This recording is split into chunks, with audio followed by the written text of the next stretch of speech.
Saroon? Is it Saroon?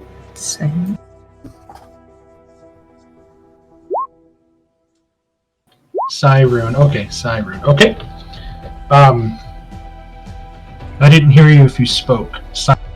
Oh, okay, that makes sense. Okay, I got it. Hello? Okay. Can you hear me? Yep. Sally. Okay. Here. Key Lim. I am still here. Walks. Present and waiting. Beta. Here. Chani? I'm here. Is that right, Chani?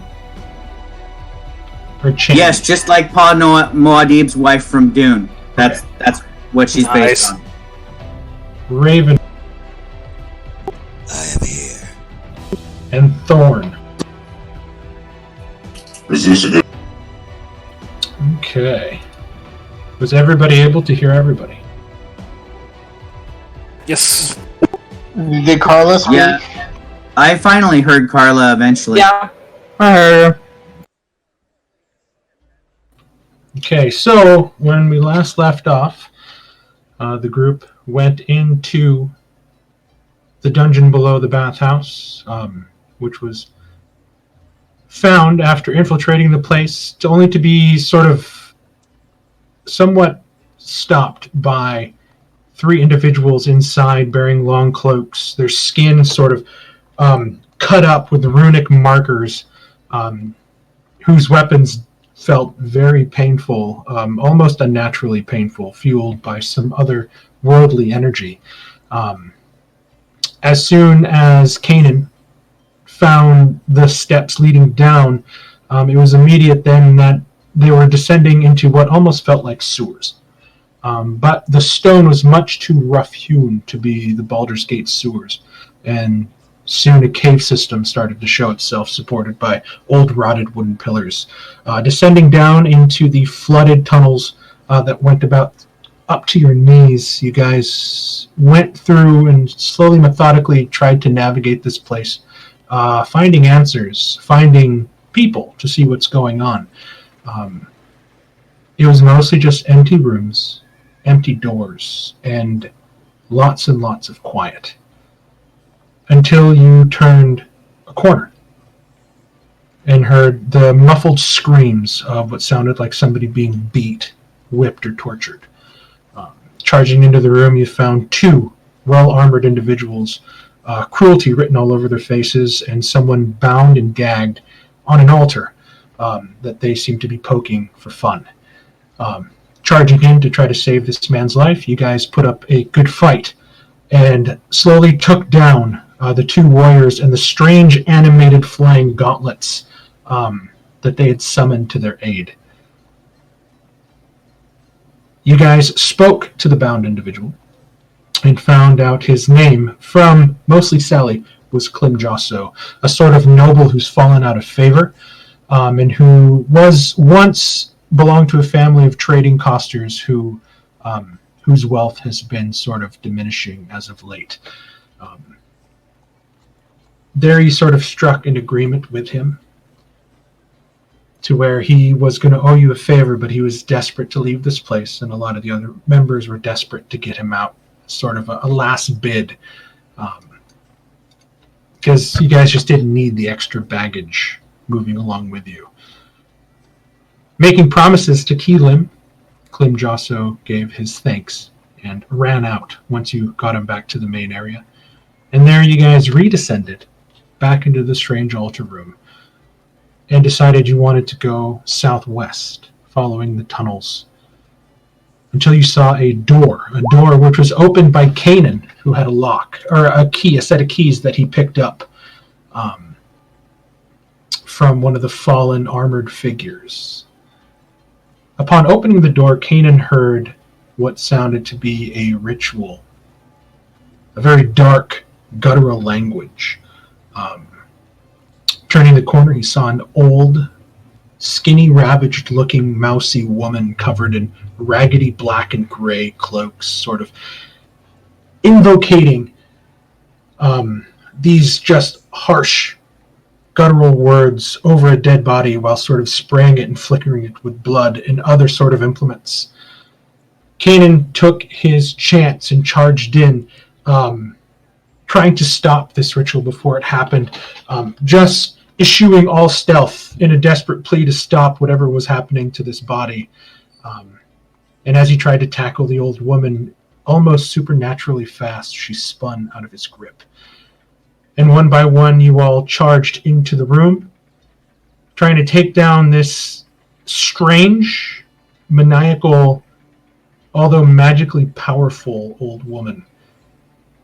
And it was soon apparent just how powerful she was as she began to drop each and every one of you, almost one at a time, as her pet skeletal rats sort of moved around in swarms, finishing the deeds off, all the while she was saying that she would resurrect you all in her service.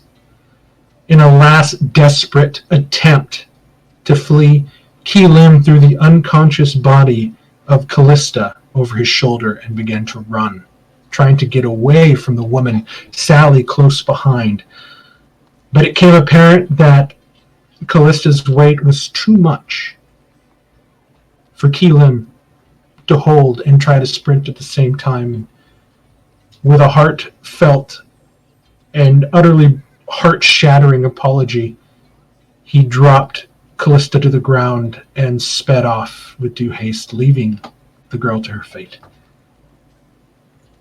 Sally and Keelim tore through the rest of the dungeon, back up through the bathhouse, through the open door, running through the broken gate, running through the streets until they found a corner of an alley where they were covered. There they had a brief conversation of what to do next.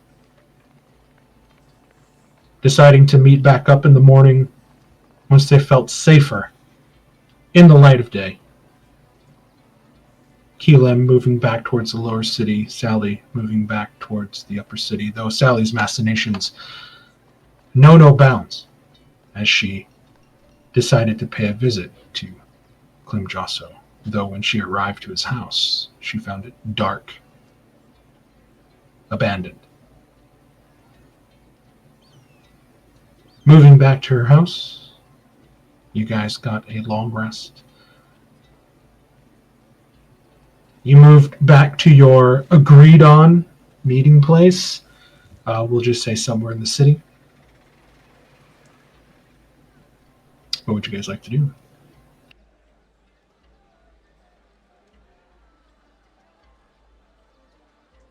Well, I think we need to inform the captain that we were ill prepared for what awaited us down there. We haven't met up back yet, right? Keelam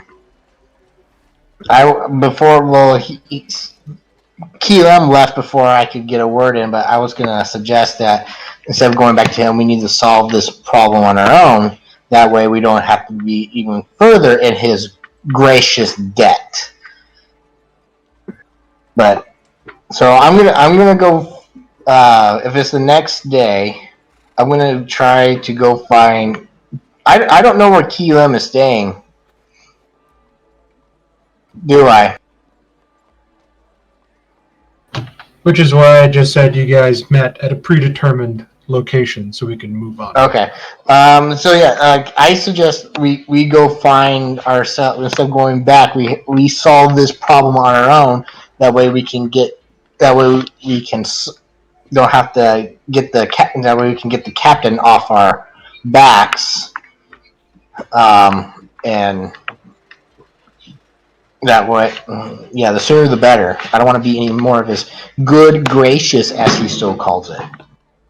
I will look at her dumbfounded. I'm like, if we could have handled it on our own, we wouldn't have run away the first time. Again, I believe it was the dog's fault, but I mean, we wouldn't be in this situation in the first place if that bitch would have just kept her mouth shut. But all of that's all in the past now. But if you suggest we go back, then by all means, lead the way.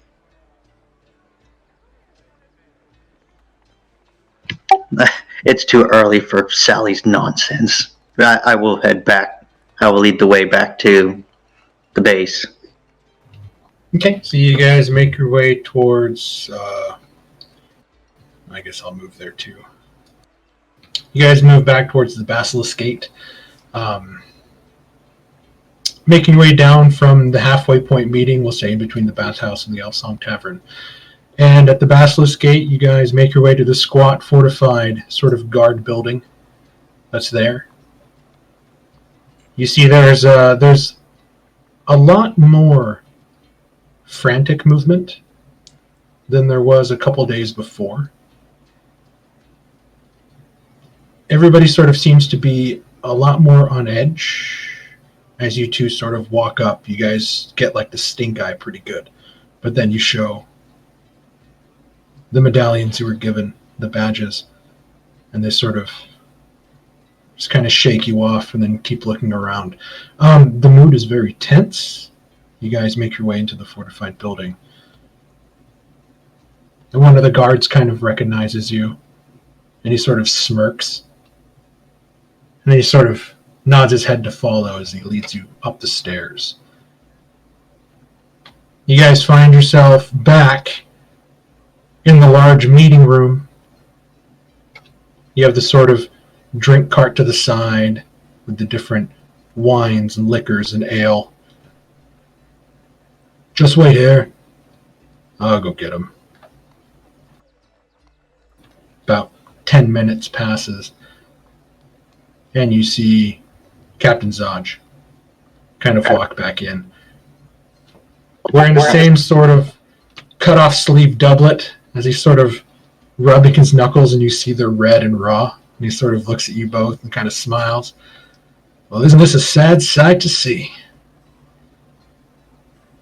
Can I assume that the other ones perished, or did you guys get greedy and kill them?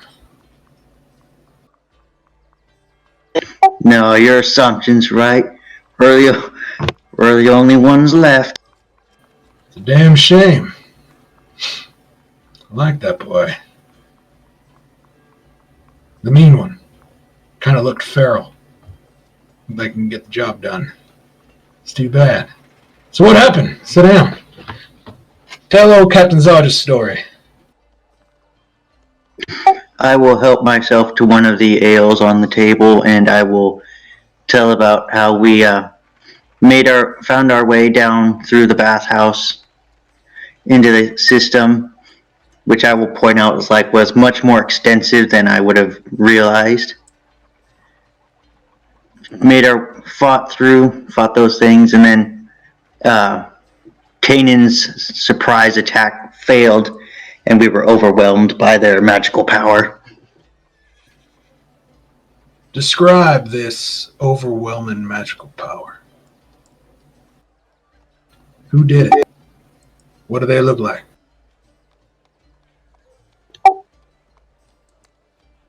Having seen her, I will describe the old lady and how that she twisted her power to have, instead of a fireball, it was more of a necro ball, and it was overwhelmed the party, and how I was specifically trained to resist such forces, else I would be dead as well. You see him his lips move in kind of a silent snarl. I never thought she'd be in town. Well, I can tell you she is. You ran into, I'll say, one of the captains of said cult. We had it on good authority. You hear him sort of grind his teeth a little bit, that Flennis was not in the city.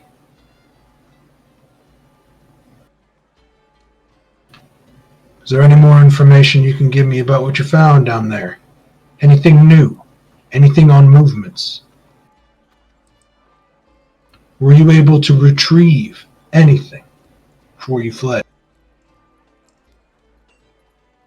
Unfortunately, we were unable to. I will explain that We had interrupted her in the middle of a ritual that we believe was to resurrect the dead. I will also mention that we found a nobleman who was being tortured down there, and I will give his name.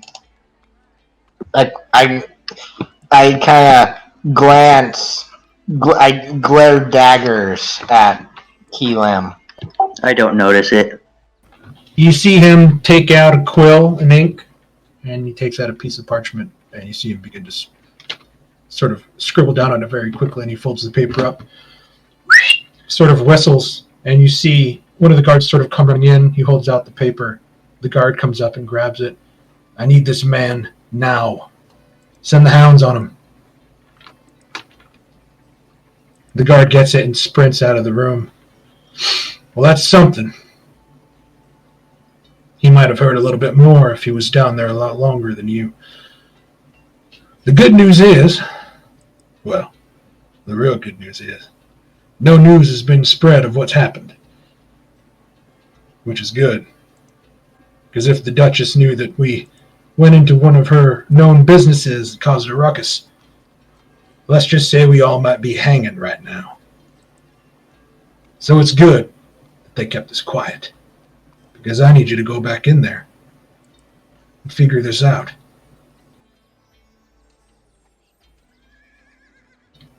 You don't have to tell me the dead three aren't wanted in this town. And he sort of spits on the ground when you say the dead three. I will spit along with him. Now, it just so happens I got a batch of new recruits. Some more willing individuals in my good graces. I'm sure you do. You hear him whistle again. Another guard comes in. He's like, bring in that 6 we picked up at the tavern. Bring him in here. Tell them we got some fun stuff for them to take care of. After a while, he just sort of puts his legs on the table and kind of lounges back in a chair, kind of puts his hands back behind his head. You see a tall female high elf walk in. Siren, go ahead and describe what your character looks All right. She has blue eye, like really dark blue eyes with like gold flecks in them. She's really pale, like porcelain skin, and she has curly-ish silver white hair that goes a little bit past her shoulders. She's wearing, like a green cloak, and she has her rapier at her side, and she kind of looks at them with like an easygoing smile. You called? Go on, pop a seat, darling. We got business to discuss. All right. My, you have such beautiful skin. You must tell me how you keep it in the condition that is in. Don't mind her. She creeps the hell A out of little me. seawater never held anything. Next, you see. I'm Siren, by the way.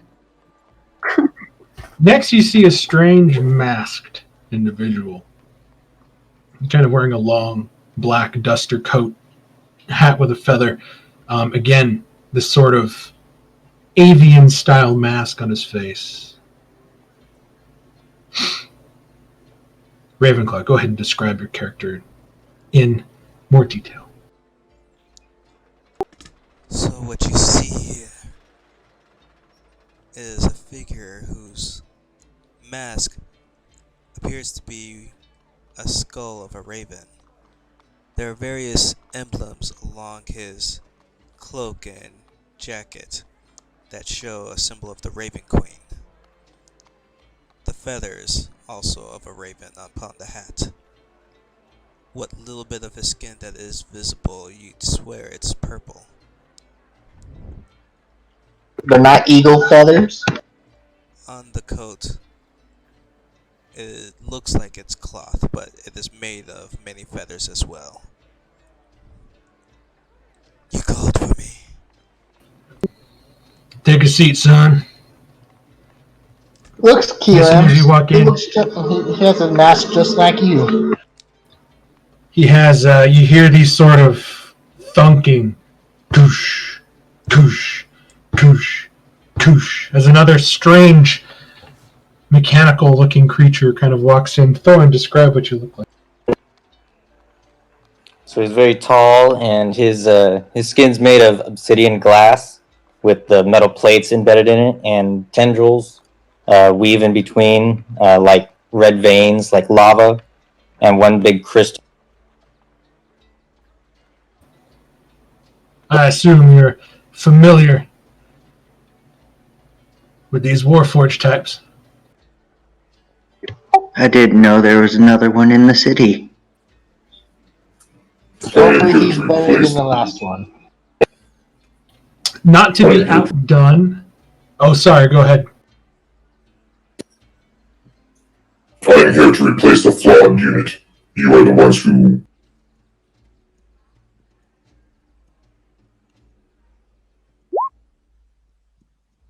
Well, sorry, Brad. What was the last part you said you cut out like right at the end?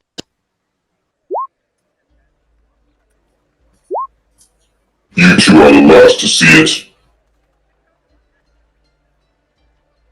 Yes, and if you want, we'll take you right to it. As long as you are, as long as you behave. Not to be outdone in stature, you see a very muscular, imposing woman walk through the door. Chani, go ahead and describe. Shawnee doesn't just walk through the door. She fills the door with her broadness and her size as she has to duck to get into the door, standing 7 feet 4 inches. Most buildings here in Baldur's Gate were not built for one of her kind. She has dark black hair tied up into braids on either side of her face. Her face and her skin is ashen gray, but kind of a tanned gray, a dark ash, almost as if somebody had taken the soot from a fire and just rubbed it on her face. She also has tattoos on her face, and the tattoos that start from her hairline come over her forehead and around the bottom of her face, look almost like a clawed hand is coming from behind her, and its fingers are reaching around her from the back of her head to grab her in the face. Her shoulders are broader than most men's you would see, and her arms are thick with muscles, and her legs are thick as well. Her legs like tree trunks. As she kind of steps forward, not demure in any way, she grabs a chair, picks it up and lifts it and says, "Oh, this isn't going to work. It's too small." So she just kind of puts her foot up on the chair and remains standing, looking down at the rest of those gathered around her. And she just kind of nods once to the captain and continues to just kind of appraise the rest of the group in the room. You see as Zaj kind of gives her a goofy smile. You just hear him going like, "Hey, darling," kind of winks at her a little bit. She winks back. You're a big one. You and the machine will be in the front. And then, being as tiny as you are, I would recommend you stand way behind me. I am unsure how you could be of any use. But I'm getting female like surgeon vibes. Maybe like a flea on a mangy dog, you might be an irritant to our enemies, such that I would be able to strike a killing blow. So you can come with. Thank you. Oh, we had a dog, but it got put down like the dog he was, and he deserved it in the end. And almost unnoticed, as Chani's presence sort of, she takes over a room. It's just impossible to take your eyes off of her and not sort of feel the strength that she kind of radiates. You see a smaller, demure, masked figure kind of poke her head out from behind Chani. Beta, go ahead and describe yourself. You see a cloaked person with a nice black cloak with some gold light color rhyme in it, and this little person is wearing a mask with some almost red like glass behind its eyes, very dark, to where you can't really see through it. And she kind of walks up behind like, "Hi, I'm Beta." Another masked one? Jeez. These things are going out of style. She's like, or maybe you just started a trend, my dear. That's a scary thought. And then you see the captain sort of peer out the door and kind of whistle again. He's like, "God damn it! Walks! Enough of this goddamn late entrance. Get inside, introduce yourself. We got business." I think just for the humor, you hear from the outside, "All right, I'm coming, you whippersnapper," and you just hear cluck, cluck, cluck, cluck, as a hunched over figure, heavy wrinkles, currently colored hair, and he only makes it for about a few feet till he gets next to Shawnee, looks up, and the voice tends to change a little to a whisper of, "Do you think I fooled them?"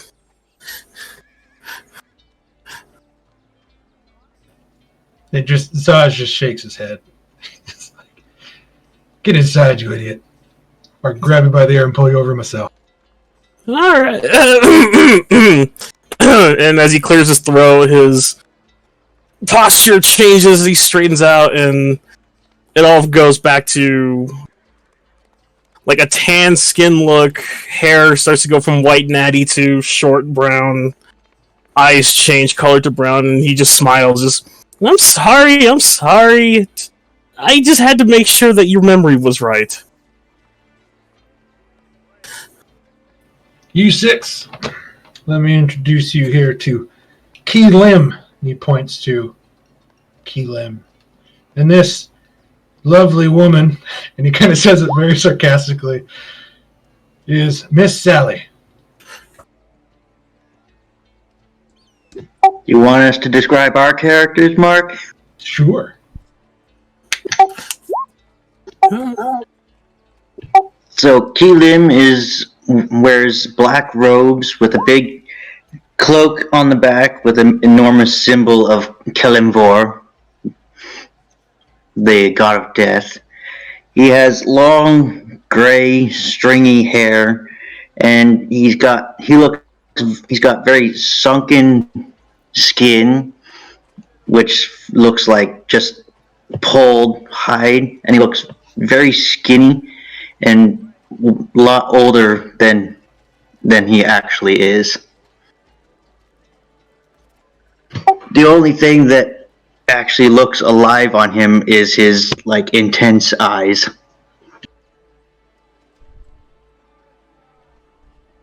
Chris, did you want to describe Sally a little bit more detail? Sally, she's wearing another elegant dress. This time it's all black, and hold on.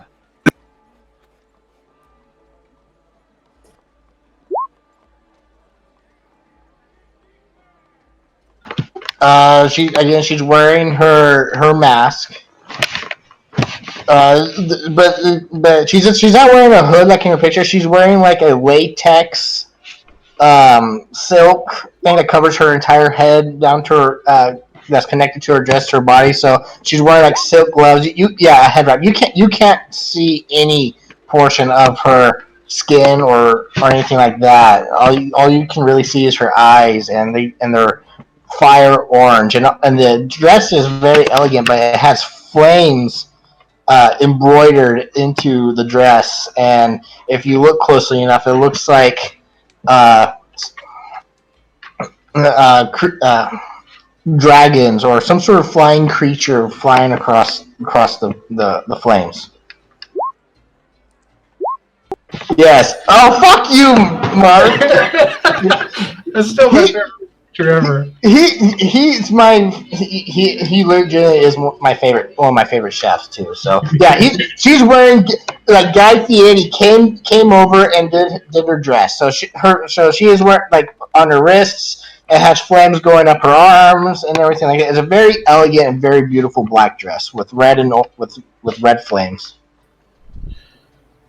Now Zaj kind of motions towards Keelan and Sally and kind of looks at you both and like, don't let the pretty faces fool you. And he kind of looks over at Siren and kind of gives her a wink again. These are very able-bodied, willing individuals. That's what you said about the last group. I know much about this follower of Kelimvor. I have seen his work. I approve. There isn't a man that's been able to stand up to me in a sword fight yet. So I'm willing to believe that I will be able to take on any challenge that Johnny, with all due respect, I don't think that any I'm paid well man to. Your interruption is not going to be tolerated, little girl. The next time you interrupt me, I will squeeze your head like the flea that you are. When I'm talking, you all listen. Understood?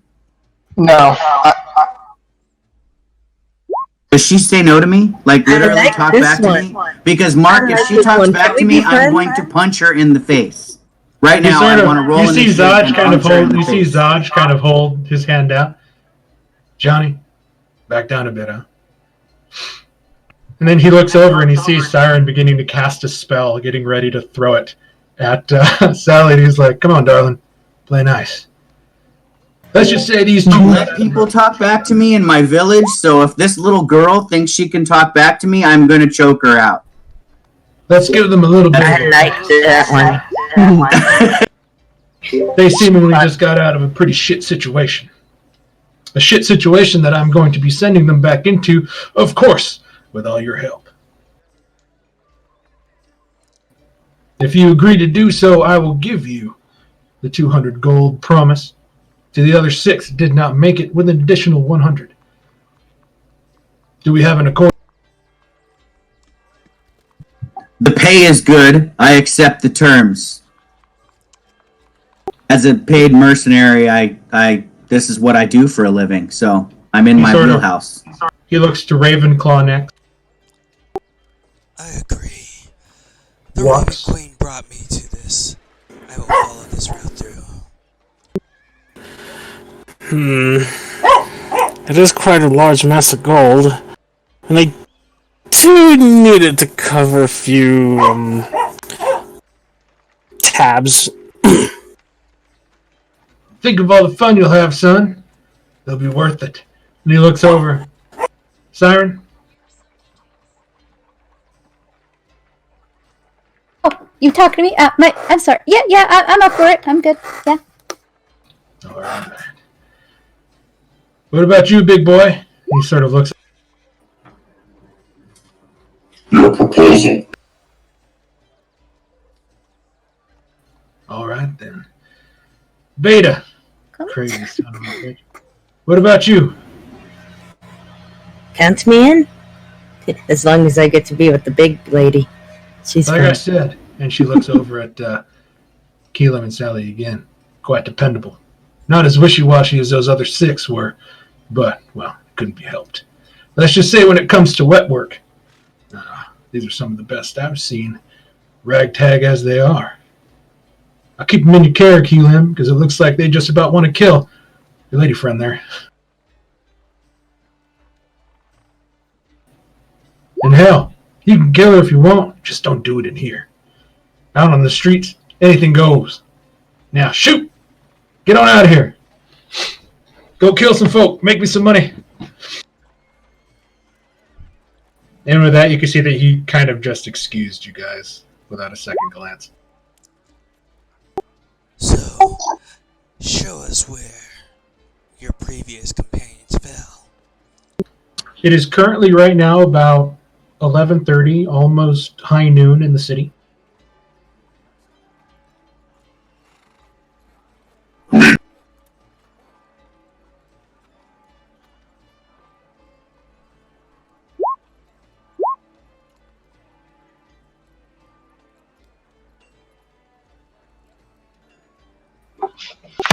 Did it? There. Okay. Oh no, it went quiet, so I wasn't sure if people were talking or not. So, when we get out, we will lead you. But first, I must have a conversation with my companion here, and I grip Keelim's shoulder. We are all companions, are we not? This is business, Aren't we all in the same business? not this one. Oh, so you have a side business going on. I see. Well, let's go. The rest of us have a side business as well. And I kind of spread my arms out wide and see if anybody else from the new group will come talk to me. Oh dear, this is gonna be an interesting bunch, isn't it? When we separate, I will look at Sully and I go, well, way to get on their good side. And I What? kind of shove him up against the wall. You cost me power. Are you going to resist the attempted shove against the wall? No, I but just want to note that Thorn's not letting Sally out of his sight until he's found the. when she pushes me up against the wall, and then I will hold my scalpel in her chest, and I go, that's not all you could have lost. That noble owed me a debt, and you just gave it to the captain. You're worried about money?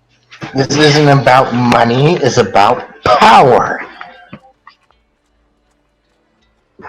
I've worked too hard to where I've gotten here, and I won't have you squander any opportunity that can cost.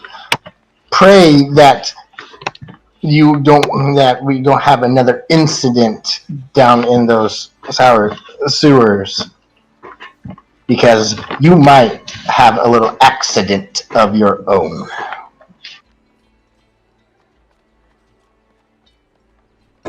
Boy, you're just making friends everywhere, aren't you? All I care about is clearing out those dead three. I don't care about your power, I don't care about your scheming, and I don't care how long it takes. So you can just leave it at that. And I will push her away and motion for the parties to follow me outside.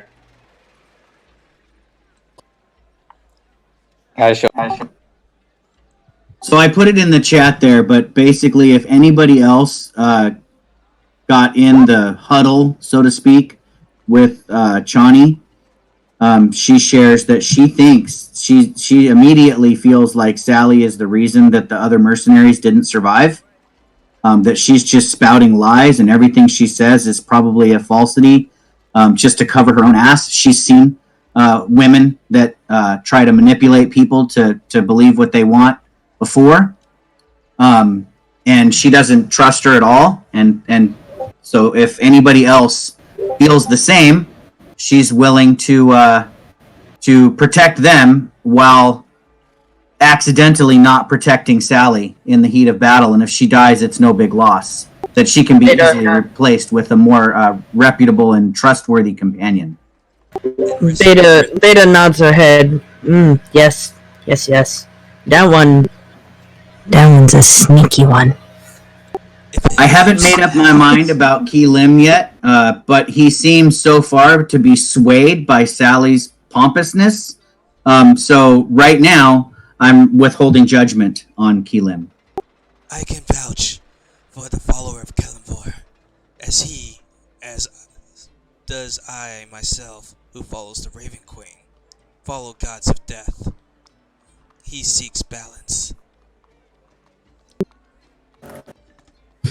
I'm not sure that I follow all this talk of gods and religion and such, as the only thing I've known of gods is that they kick around their followers and do as they will, not ever blessing them with anything good, just giving their lives pain and trouble. But I won't begrudge you your religion. All you need to know It means that their time was up.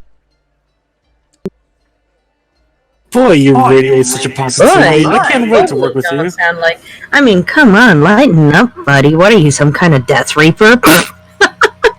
Merely the You're not a Death Reaper, are you? I wouldn't say it's a death pack against Sally yet. What I would say is that she's going to have to do some work to get me, anyway, to trust her, because she's been rather shady since the moment I set eyes on her. And she talked back to me, and nobody talks back to Big Sister. Big Sister's the one who does the spanking when the little kids get out of line. And Sally is definitely out of line. She would have been one of the bratty little kids that I would have had to put in the corner. That's like, they just like, she seems to not know her place.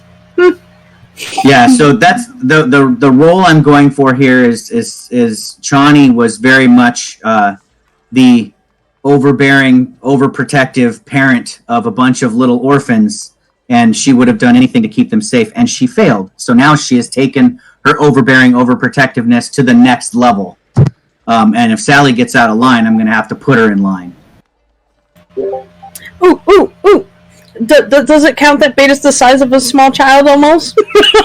I would immediately want to protect that which is tiny, yes. Yeah, and most like everything is tinier than me. I am 7'4", so in that regard, holy crap! Yeah, you're way bigger than her. She's like 5'4".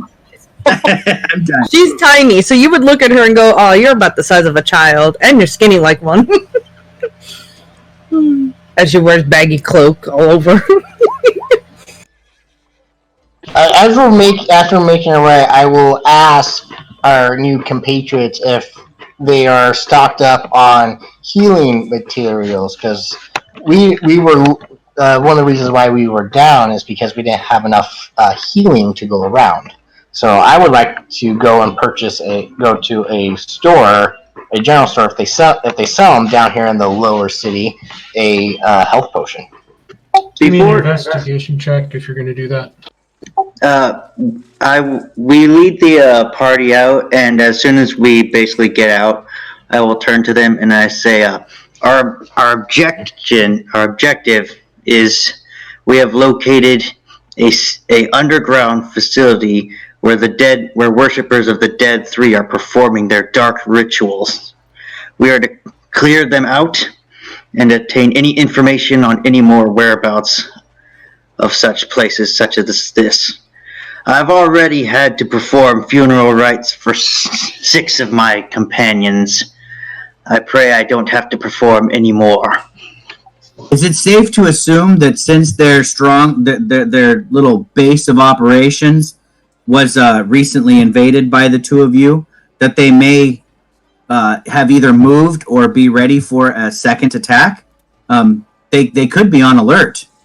Do we have a plan if that's the case? If that's the case, I recommend we attack during business hours, because when we attacked off business, that's when they were prepared the most. During business, all there is just 2 masseuses there. Wait, when you say during business, you mean like during daylight? The day. Well, isn't that a bit direct? Would we, with your plan then, be putting civilians that are not guilty at risk given our actions? Or do you wish to clear out the business? We just simply tell them to leave. What are you gonna say? Oh, please evacuate this vicinity, for there is some unknown spore dust somewhere that we need to check out or something? Oh, I assure you, they will not be harmed, but I will assert myself if needed. I chuckle at the thought of you asserting yourself. But I kind of want to see this little theatrics at this point. I will say, let us walk, and basically we can go with Sally, and she can buy her stuff. And while we're walking, I will be asking you guys, what skills do you have, so that we can better prepare a plan. Well, I am skilled with this sword on my back that probably weighs more than any of you, except for possibly that one. And I point to, I think, Thorn. Is that the robot? Yeah. Yeah. So I point to Thorn and say that one might weigh more than my sword. But I also have the ability to channel my anger and rage and shrug off even grievous wounds, and draw upon the strength of my people to not feel pain when I'm in battle. And I'll start to show off some of my scars that I have acquired through various fights with grizzly bears and lions and things like that on my way to Baldur's Gate as I cross the wilderness. Looks at your arm. Ow. Yeah, I arm wrestled the frickin', and I show off my necklace that's basically made of grizzly bear claws as I hand-to-hand combat took out a bear. I choked it out. Was it And for snapped its support? neck. No, it was to protect my little the charges, the orphans that were in my care. Wow, you really are one tough mama. Wish I had a My mama face- like you. My face beams with pride as I smile from ear to ear at the compliment. That is very impressive. And what can the rest of you do? I gain my I'm power sneaky? from the Raven Queen. It allows me to heal some and hurt others.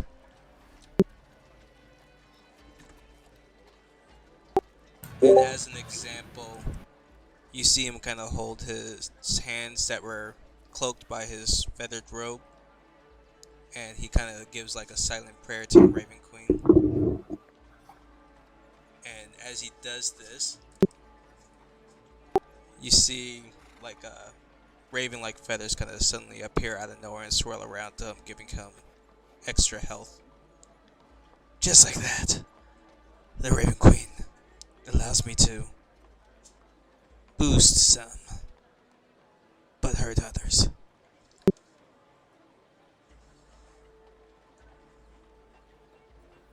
Very fascinating.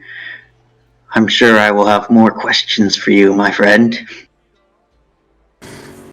Just radiating positivity, I swear, off of this one. You guys slowly make your way north through the city. The more you look around, the more desperate things are getting on the streets. With no seeming end in sight to the shutdown inside, you pass alleys again and you see people getting mugged. You see other people in broad daylight breaking into homes through back alleys and windows, stealing, and just open fights, and you're right. And you can see why now that the city's waking up more, that the Flaming Fist, who were already stretched thin, which is why they were going around having to press gang people into service, like willing, or not willing, but able-bodied people, to try to keep the peace. And you see that it's starting to fracture. Mark, After am I the- able to? Oh, sorry. Go ahead. I was saying, am I able to find a place that perhaps sells a potion of healing down here in this dump of the city? I need an investigation check.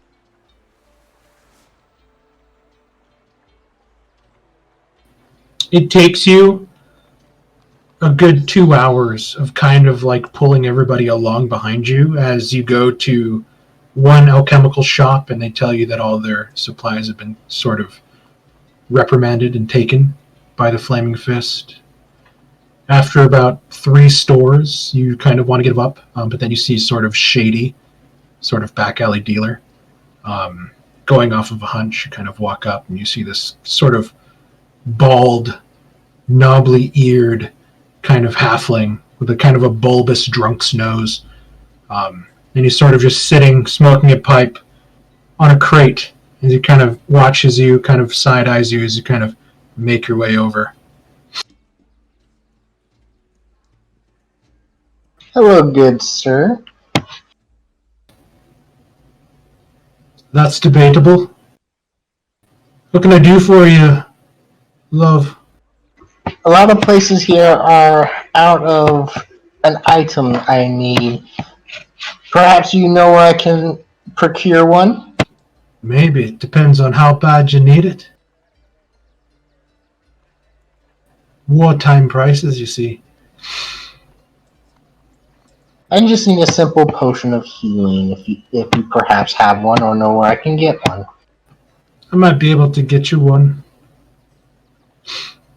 Say 75 gold. Like I said, times are tough. He sort of just takes another puff from his pipe. 50. 50. You expect me to give you the going rate at a shop when you're that desperate? Please. 75.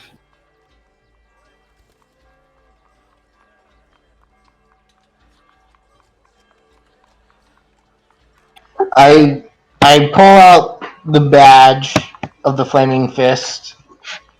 50. Ah. Weird. I seem to have lost my memory. What were we talking about?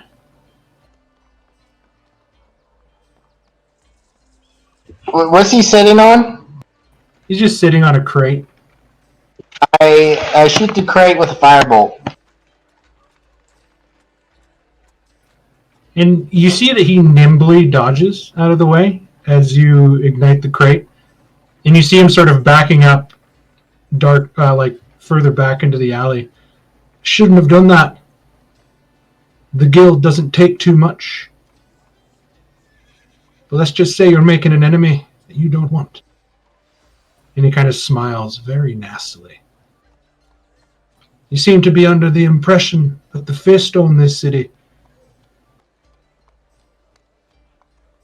Oh, I know they don't. I don't think they ever will. However, desperate times become desperate times call for desperate measures. Not desperate. Dangerous. Yes, dangerous. And you wouldn't want to endanger yourself with another noble house now, don't you? I don't care about you nobles. But I do know you. Do you now? Yeah, you're one of those people that Captain brought in, aren't you? Unfortunately, yes. Good. That's all I needed to hear. And you see him turn around and run. Are you going to chase him? I'm going to fireball him. Okay. What the frick? Are you just attacking a Go ahead. person? Go ahead and cast. Go ahead and cast. Ah, shit. You see it shoot over his shoulder, and there's a brief illumination as you see him sort of turn a corner, and the light snuffs back out, and he just takes off.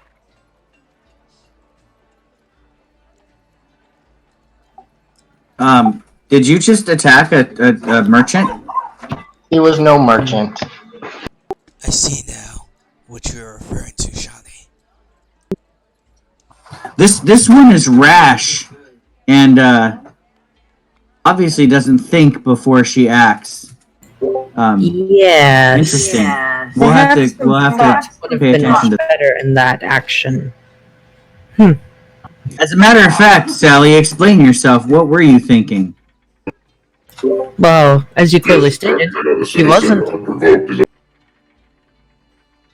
I'm sorry, Thorn. I could not understand you. Yeah, same here, unfortunately. Attacking a citizen unprovoked is a very serious crime. If I did not need you, I would. If citizen or not, he has done more worse crimes than I have, probably.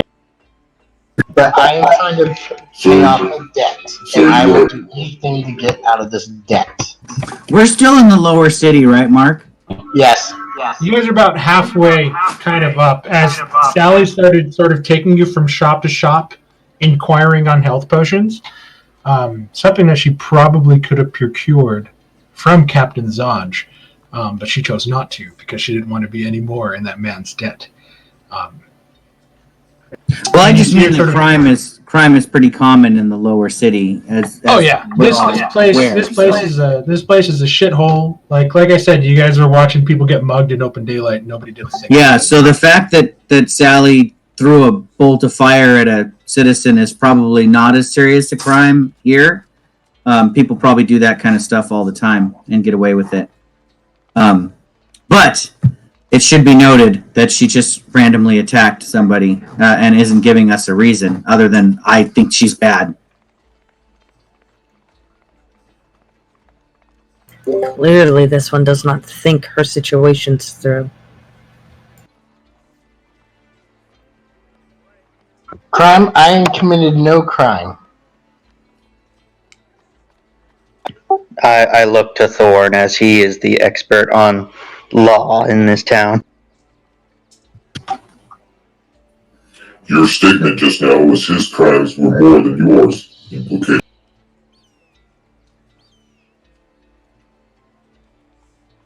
Shall we go? And I walk to the bathroom. You walk into the bathroom. Nice. Try to just dust that off your shoulder and move along. I guess we aren't being paid to protect these innocent civilians, possibly from Sally's crimes. So since I'm not being paid for that, we should go to the job I am being paid for. When Sally passes, I will turn to the rest of the party and I go, you can see why the previous party didn't do so well. I turn to Siren, right? And say, and kind of elbow her, trying not to hit her in the head because I'm so tall and I forget that people are shorter than me sometimes. She's even shorter than Beta. Yeah, I'm like, I like put out my elbow and it goes above your head, so I just kind of reach down and tap you on the shoulder and say, see, I told you so. My suspicion was correct. Wax is going to go up to Keelan next to him and like probably point out at Sally as if she's far enough away. Just, is she always like this, or? He just nods. Beta's gonna kind of inch her way over to Chanti and be like, yes, you are correct in this one. I'd like to put some ants down her pants someday. And Wax will just like, wonder how it looks under the mask, and like waves his face over to reveal like a hag, just, and then back to normal.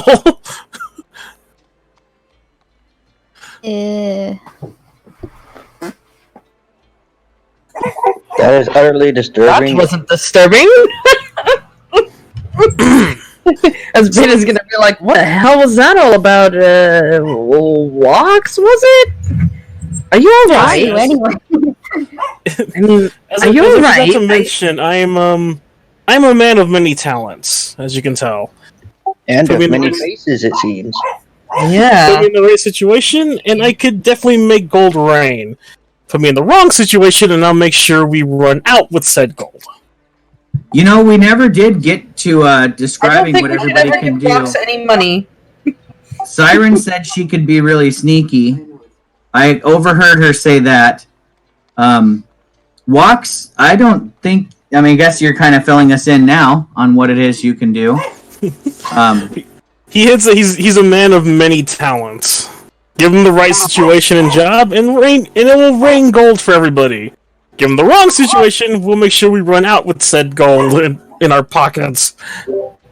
He is officially not allowed to carry anyone's gold. Either way, we all get gold. I'm down for that plan. What about you, Thorn? You said that you were here to replace the faulty unit. What is it that you bring that's better than the unit that was here previously?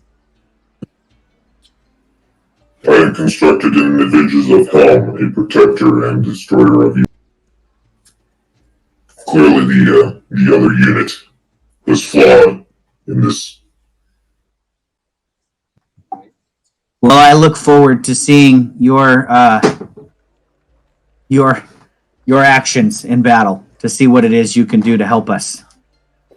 Caleb will go up to Thor and he's like, even though you claim he was flawed, he was probably one of the best of us. If you're made of the same stuff, I expect great things from you. Clay failed in his mission, therefore he's... So therefore, failure is not tolerated nor forgiven by people in your species?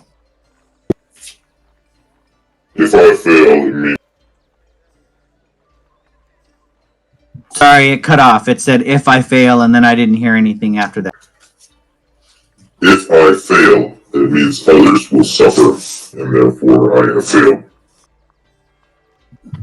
Where I come from, failure is but a chance to learn how not to fail the next time. Same. And if you ask me, I'd say that Clay didn't fail in his mission, for I still breathe. But the guild is still there, which requires us to go back. Was that... Well, if we succeed, then perhaps your predecessor did not straight up fail, but rather taught those who follow how to succeed. Maybe that was his mission. We can only speculate on these things, though, as maybe the reason the previous people failed is right here among us. They set the way for us? Maybe. And now, to you, Veda, what is it that you bring to our little group here? Besides that strange-looking mask that you're wearing. This one's a long story. But to put it quite simply, I can do tricks or treats. And I'm pretty good at creating duplications of myself, if you will. Ooh, that could be handy. We could send you in first. Well, one of you. Yep. I can be, how does one put it? A distraction.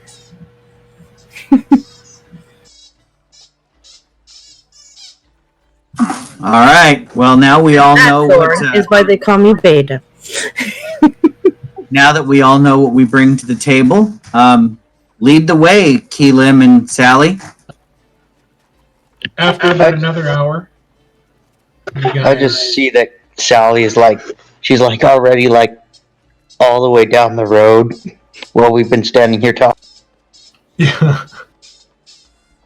After about an hour, you guys sort of follow the back of Sally, who's kind of huffily walking towards the destination, and after a while you sort of hit a small sort of courtyard area off the side of the road, and you begin to see a sort of tiled roof sticking above a 10-foot tall stucco sort of wall that kind of acts as a perimeter around this large one-story building. Though before Sally and Keelim, when you guys first came, you remember seeing the vents of steam coming out through the roof, but there is no steam coming through here now. The gate is closed. You see that there's a sign on it.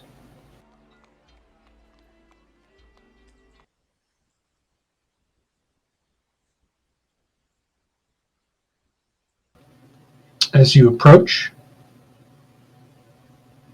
Hello, darkness, my old friend. it should be in the middle. Everybody should have vision. Did you update my token? I do have vision, but I do not have dark vision, so I will, if it's dark in here, I would have to light a torch, or somebody would have to provide light. I think we're still outside. Yeah, you're still outside. You guys should be in the middle. There's no torches on the streets or street lights of any kind? It should be midday-ish. Yeah, it should still be it's daylight midday, so now. you can see. I'll put global illumination on, and then I'll just have to Okay, yeah, because I can only see the little 5-foot area around me. This This is one of the only characters I've ever played that doesn't have dark vision, other than the human characters I've played. But Goliaths can't see in the dark. I honestly can see that. I mean, they're not really subterranean. They're tribal people, right? So Yeah, they shouldn't have dark vision. I think too many races have dark vision as it is. And you guys can only see the bathhouse area. I see the outside. Yeah. And As Keelan and Sally approach the gate, you guys see that there is a wooden sign. It says "Closed for cleaning."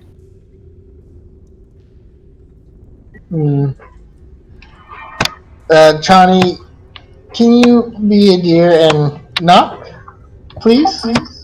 I could, but it appears that your initial plan of coming while they were open is already failed.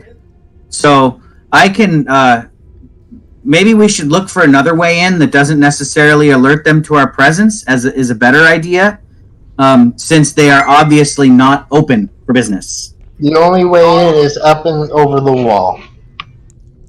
Then, It requires I mean, a stealthy hand.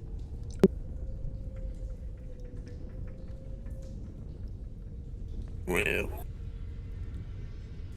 so I can reach my high jump plus 11 feet, which is if from a standing jump, I can jump 14 feet into the air. Or if I get a little bit of a run, I can jump 17 feet and grab onto a ledge. Is this wall 17 feet or less high? It's 10 feet high, so you can just jump up, grab onto it, and vault. Yeah. So I could do that. If you want, I can just come over here and jump up and grab the wall, top of the wall and maybe haul someone else up. Hell, I could probably carry somebody on my back since I can carry like 300 pounds before I'm encumbered. If you want to just jump on my back, I can probably haul somebody over the wall. You guys are sort of nervously looking around.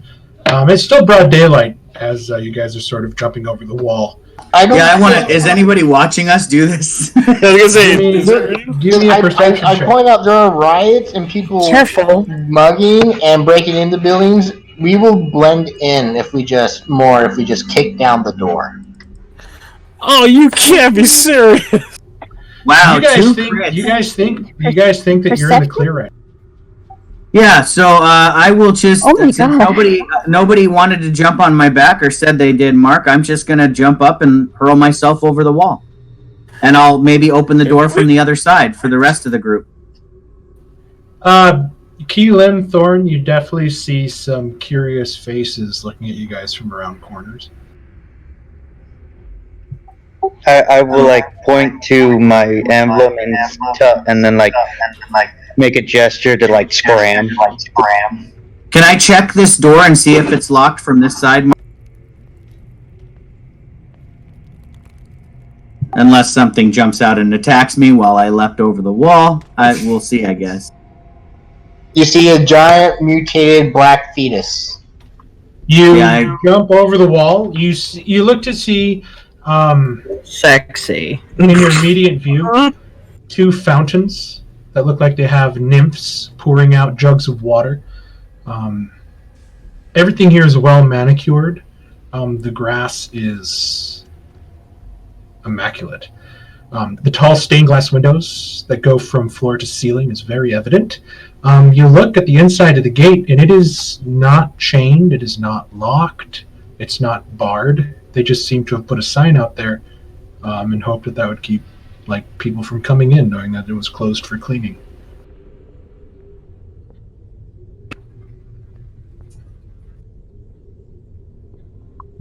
All right, so if the door is locked, then I will unlock it and open it so that my friends can just grab come in. on. You grab onto the gate handle and you swing one of them open, and it opens. Okay. And I just kind of wave everybody through and say, come on in. It looks like nobody is here guarding the door. Sally and Keelim, if you could kindly direct us to where the other mercenaries fell.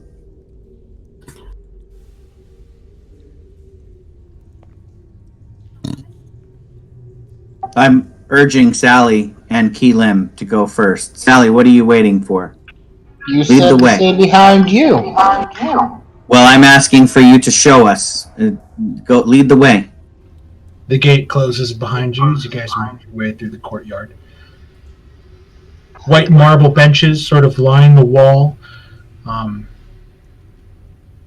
Very quiet. Nothing seemingly going on. You look to the door, and you see that this door is chained from the front. There's a chain that goes across it.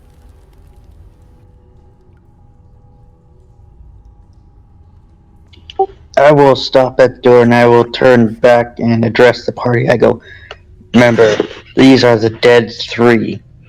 Murderers, killers, psychopaths. They will show you no mercy. So you should show them none.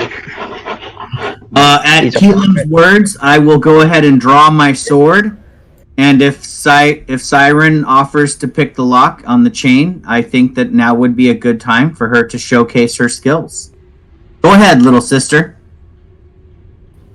Siren, you approach the door, and you see a very complicated-looking lock with 3 keyholes set up in a triangle, one on top and then 2 at the corners. This large, sort of platinum-looking, shiny lock that's kind of heart-shaped a little bit, with a chain that runs to each side, sort of seemingly keeping the door closed. Mark, can I take a quick... It seems a little too quiet, even though that the sign says cleaning and everything out in the garden. Can I just take a quick glance around, see if I notice anything off? Inside the courtyard area? Yes. Yes, go ahead and give me another perception check. Other than the hustle and bustle that you hear out in the roadway and just the general sounds of the city, you can hear the sort of ship bells tolling from the bay. It just seems like they're closed. Okay.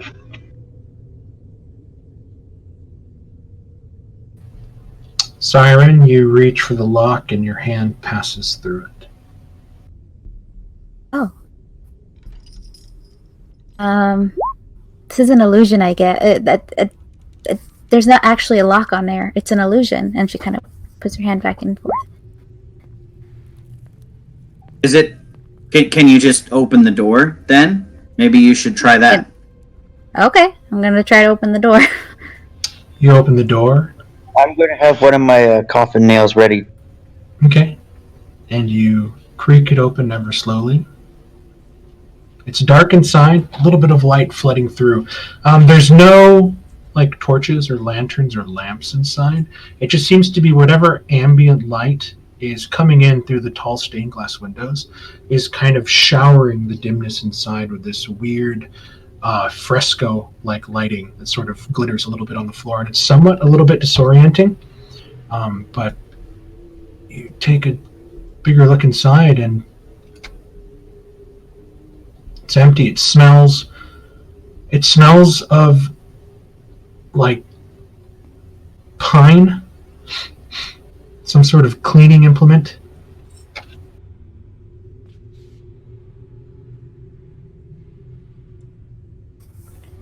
Smells No clean. noise. There's nobody in here. No noise coming from inside. Keelim, is this what you experienced when you were here last? Sally, come forward and tell us what you see. Does anything appear different than the last time you were here? What are you, afraid? Come on. I'm just obeying our leader and staying behind you. As you said, you disobeyed my last 2 orders, so you're being facetious. Please come forward and work with your friend Keelim to determine what is different. I mean, We it's not must like know. she's gonna bite you. We must know whether something has changed from the last time you were here to try and give us an idea of what to expect, and who better to do that than the 2 who were here previously? I will move up and I'll say it was quiet the last time, but we were ambushed before. And I will move into the room. Keelan, you step into the room, and the scent of the turpentine they used to clean is sort of warring with the smells of the flowery oils and the fresh, pressed, clean linens that are kind of hidden away in the cubby holes. It's a very strong kind of, I don't know, like almost overpowering as you kind of get in, but you get used to it real quick. It's like a candle shop. Yeah. The baths are there, but they are empty. You remember the dead bodies kind of thrown everywhere and the blood splashed on the pillars and the columns, but they are no longer here. Yeah, I will say someone's cleaned up. The room to the north has a secret passage in the far corner. That is where we will descend down below. Is the room to the north open, Mark? It is not. All the doors inside are currently closed. Okay.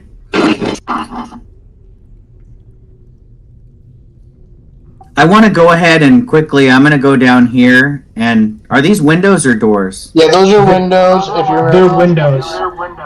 Okay. So they go from the floor all the way up to the 10-foot tall area where it meets the ceiling. And each one is a very beautiful lead-lined stained glass window depicting different sort of forest scenes. Nymphs frolicking, dryads dancing, mermaids. They look like they cost a lot of money to make. So I want to go ahead and I'll listen at this door, and then if I don't hear anything, just open it and see if there's anything in this little room. You listen in, you don't hear anything, and you push the door open and you see what looks to be a padded table. You peek your head inside and there are shelves of what look to be scented oils and a couple cupboards. There are racks that seem to be holding what look to be hanging robes of white linen. I think I'm going to go ahead and grab one of the jars of oil. Okay. You reach in, you grab one of the jars, and you see behind it, sort of hidden by the jars, what looks to be a dagger that's been kind of stowed back there.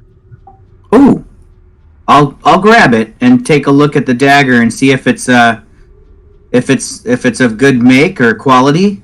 Testing its tip, or maybe it's a ritualistic looking knife. I don't know. You pull it from the sheath, and once you get past the guard, you look at a wavy Chris shape. It's a very polished steel. It's light in your hand. Very well balanced. Right on. For now, I'll shove it in my belt. But my intention was to grab one of these oils in case the oil is flammable. I might be able to use it to start a fire if necessary. Thorn, as you're sort of pushing and prodding on the walls up on the north side, you're not getting anything but solid wall up there. As you watch Keelan sort of, you hear his very silent padding feet sort of move forward towards the door. I'm going to I closed this door that we entered through just to keep up. Oh, it closes on its own if you guys go in. And you see that it sort of swings forward, and then you watch as the door passes through the chain, and then comes back, and then it just sort of does like the old Western saloon swinging doors until it eventually sort of stills. Any small movement now that all the doors are closed and everything just begins to echo and sounds a lot louder inside this marble stone area. Keelan pushes the door open. Yeah, I'm going to stack up against this door. Thorn, the room where Keelan is next to.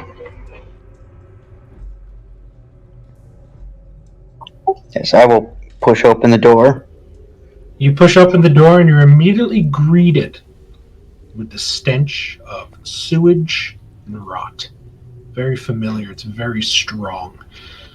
Sort of cover your nose a little bit, and you sort of see everybody else. Those of you can smell it now, sort of wafting out in a thick, like almost physical cloud of stench. Once the door was sort of open, like the worst buttercup ever. I'll look back to make sure that nobody's on the floor puking or anything. Everybody seemed to sort of like swallow back a little bit, but they're sort of used to it. They didn't get it full on in the face like Kanan did when he just opened the door and it sort of punched him right in the nose. He also had superhuman Just go up. I was shifted during that time, so I had advantage on perception checks that require smell. So yeah, I was definitely blasted with that scent. Keelan, you automatically walk in, smell it, and notice that the door that's usually closed, the secret door that's kind of flush with the wall, is open. Yeah, I'm thinking that they vacated, but I'm still gonna keep my guard up, and I'm gonna start pressing forward. As you guys get closer, I'm gonna turn global illumination off as you guys begin to descend the stair. Can everybody see in the dark? I cannot. I think something broke on my end. Nope, hold on. It did it again. Give me a second. Okay, yeah, because I was going to say, I can see everything. Does somebody perhaps have a light source for the ones who do not? I'm gonna grip my fist and it's gonna start glowing. Will that work? That might actually be helpful. Magical. Ask the ones who need it. I don't. I can also do some lights if you need, but I still can't see, so until your light source is visible, I can't answer your question. I walk up and I touch Johnny's sword, and it glows like a black light. Oh, we're having a rave party now.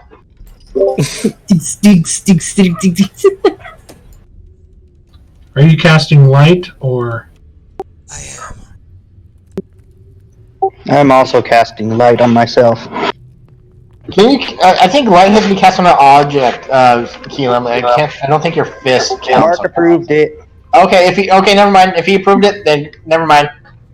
Scratch that. All people should be able to see Johnny's light, and I'm going to update Keelan.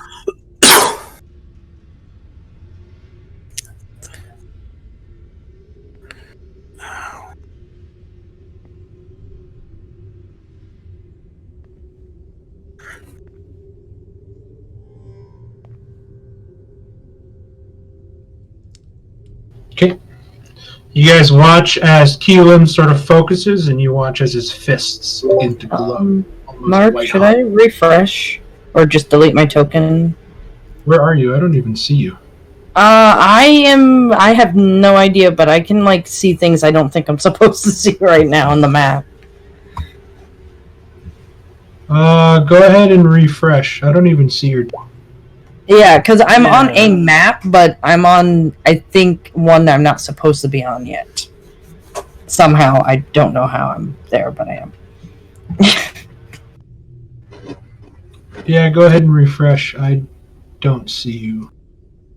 I did see your token in the building with us, and then suddenly it just disappeared. Yeah, it's showing me, my token's on a map, but it's not the one we're supposed to be on. It's on the other map. Somehow. I don't...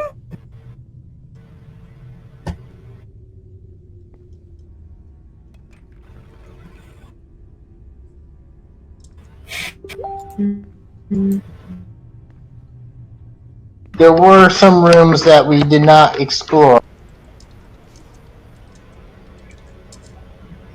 I might suggest that we search those ones before we venture further into the dungeon. That way, nothing else perhaps will come behind us and flank us.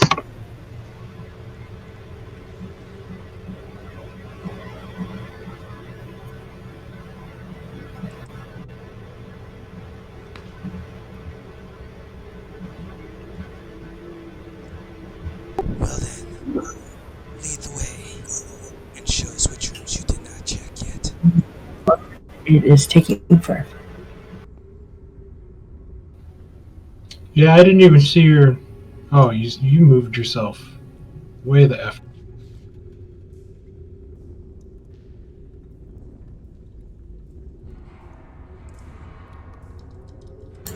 Okay, there we go. You somehow moved yourself to the bottom left-hand corner of the map. Somehow. Yeah, that's why I was like, I think I'm seeing stuff I'm not supposed to see. I don't know how that happened. Keelim, you shine your light down, and at the very edge of your vision, you see the water sort of lapping up the stone-carved steps through the narrow descending staircase that goes down. All right, follow me. Who is following behind Keelim? Siren is. She's just kind Okay, of I'm like, going to put Keelim at the bottom of the steps. I'm going to put Siren right behind Keelim. Don't move yet, please. Thorn. Who's after Thorn? Okay, Beta. Me. And I'll follow Beta.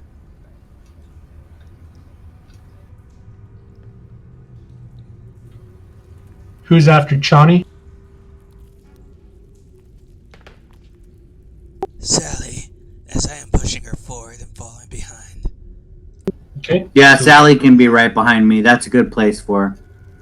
And then, boom, walks. I'll cover the rear.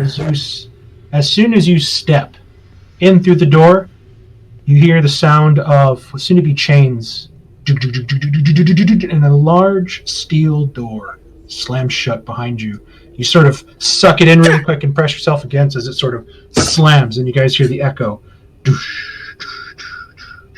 coming down the steps towards you. Sort of makes you guys flinch a little bit, and you look around. Nothing. So far, the only sound is just the echoing bits of the slam. Just to let you guys know, that was not me. The lapping of water. I told you they would expect us. Are you sure it wasn't you, Walks? You were the last one. Yes, and then the door almost crushed me.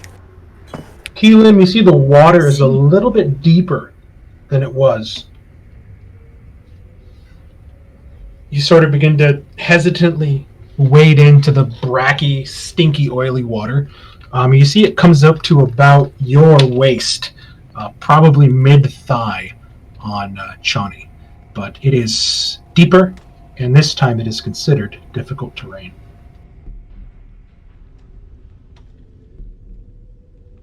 All right. Okay, stop there. Siren, are you moving in, or are you letting Keelim wait for? oh, I'll be right here, right behind her, right there. Okay, Thorn. Marcy, go ahead and move your character. Mark, I don't know which direction. Oh, never mind. You got me. I have to move you guys off the different maps here, so you can move forward. Yep, I'll stay right there behind. I need you guys to move in like 5-foot increments, so I know that you guys are following you. Yeah, I think we need to move one more, guys, so Doug can fit in the room. There's two more. Keelim, as you step there, you see the water ripple as a large shape stands up and lurches towards you, its mouth wide open, and your eyes go wide as you see Lai Fang lunge from the water with unseeing eyes. We're going to roll initiative. I prepare myself because I was expecting this. I was expecting something like this. It's an ambush.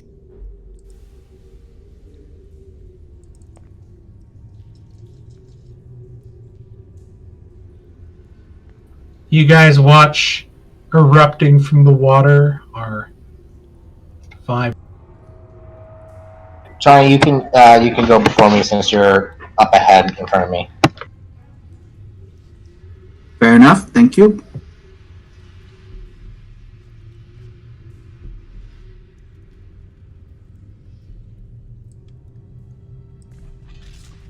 Oh goodness, we get to kill our old selves.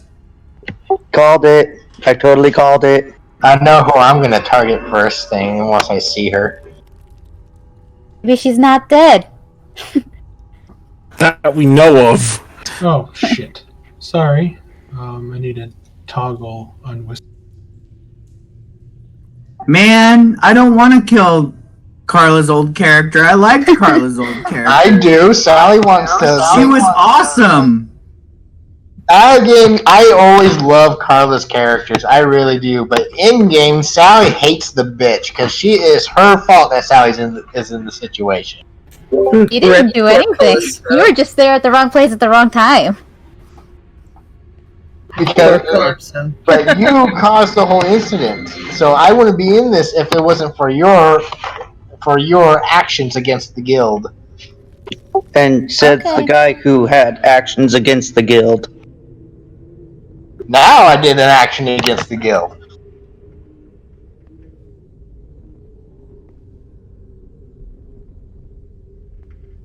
We did all roll pretty well for the most part.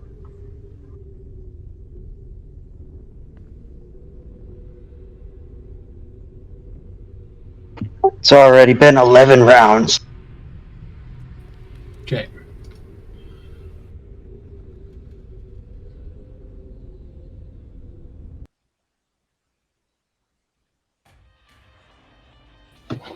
Okay, so technically this is a surprise round, but as Keelan said that he was expecting something like this to happen, his attack being done by the undead Lai Fang, weaponless, of course, not having his signature blade on his body as it sort of lunges forward and tries to bite at you, will be done at normal, but I'm going to do an experiment, and I want to see the difference between always having advantage rolled and not. So I'm just going to keep it like what Chris does in Tomb of Annihilation, see the difference. Oh, where I always have advantage on? Yep. So here comes... no, I'm going to make this one just a straight normal attack on Keelim as Lai Fang. 22. That hits. Go ahead and give me a Constitution saving throw. Okay. You feel him bite deep into your neck and sort of tear a little bit of flesh away as you back up a bit. As the other shapes now begin to stand up. And Keelim, it is your turn now as you're staring down 5 of once companions. No life fang like this.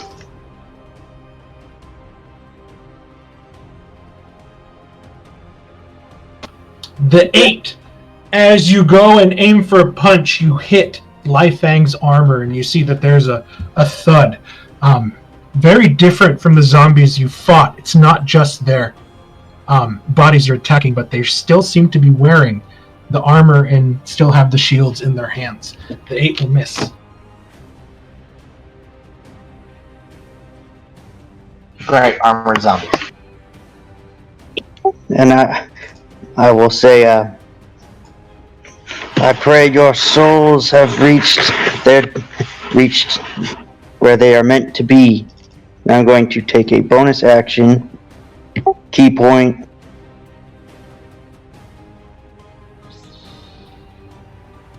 to take the dodge action.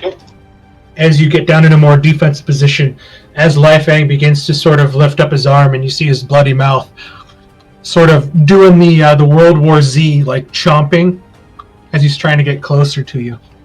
Chani, there is a ruckus going on. I thought we were in a surprise round. It was only Lai Fang.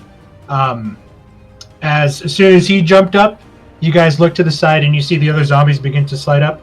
It was only that one quick moment of the zombie lurching and one of them trying to bite Keelim. Okay. And then now we begin. All right, so in my danger sense essentially is kind of triggered, as that is a feat that I have at second level, or an ability, but it usually applies to dex saves. But I'm just going to role play it as my spidey sense was tingling essentially. I already had my great sword out, so instead of the typical roar of barbarian rage, that's not how Chani's rage manifests. Her rage manifests as a tightening of all of her muscles at once as her eyes narrow to slow or small gray slits, and she becomes laser focused in her attacks. Her rage is not necessarily reckless all the time. Instead, it's rather a controlled rage as she fills her head with memories of her small siblings being destroyed by the gods. So she charges forth, immediately sensing that Siren is in danger, and she had wanted to protect her. She will charge forth and at least get one side here. Let's go ahead and go here. Chani, so as you sort of run into the water, you're seeing that it's above Siren's waist, and it is up to Keelan's waist, but here it's just barely above your knees. Not difficult terrain for you to navigate that.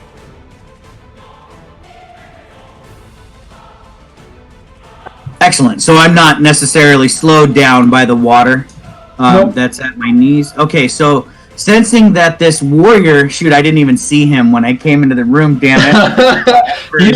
You run in, and go ahead. You run in and you see Lai Fang, sort of this zombie masked horned creature, sort of trying to bite at Keelim, and you step in and turn, and you see a very bestial looking, raggedy armored sort of dog like man that looked like it took a lot of damage, and what looks to be a very elf like creature, but the leaves that look like it adorns its skin and its hair have turned the browns, blacks, and yellows of a rotting autumn. All right, so sensing that I might need to leave room for my companions to fight as well, I will push through the water, getting to the other side of them to try and stab them in the back. And I will swing my great sword at the one who looks more like a warrior than the elf girl. Okay. So I will swing at Kanan. For this first round, I'm raging, but I'm not going to recklessly attack. I'm going to just attack as normal. Okay. Determining how skilled they are before I decide to drop all defenses against them. A 20 hits as you send your great sword towards its armored back, and you feel the resistance, and then you feel the blade break bones and burst skin under the armor doing damage.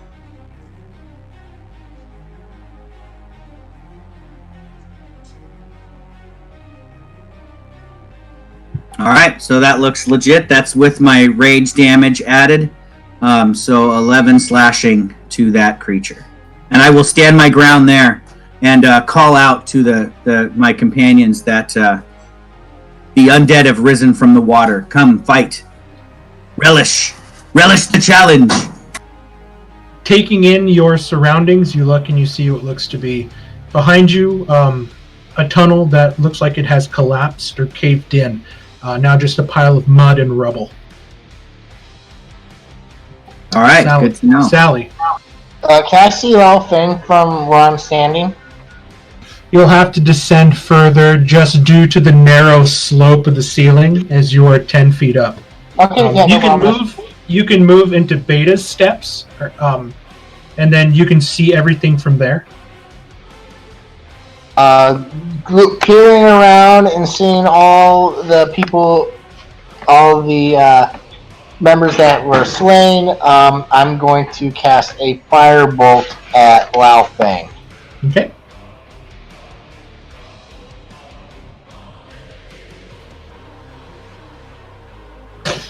Right in the face, and you see the face sort of get knocked back, and the mask that Life Fang was wearing sort of come off, and you see like the dead skin and the hollow eyes and the bloody mouth sort of look back with singe marks. Is that one hit? Go ahead and roll damage.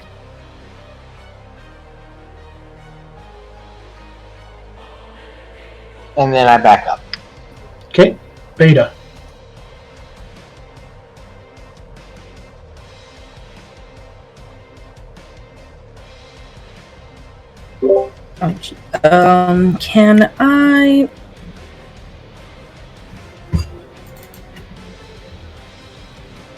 Can I invoke duplicity?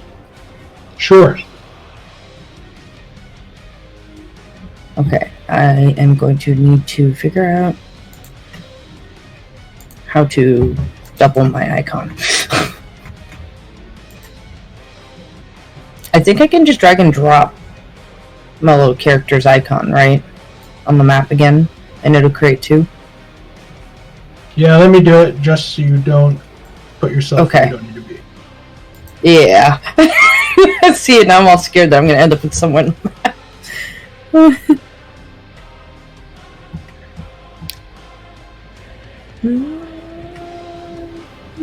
Alright. I'm going to actually move if I can, right?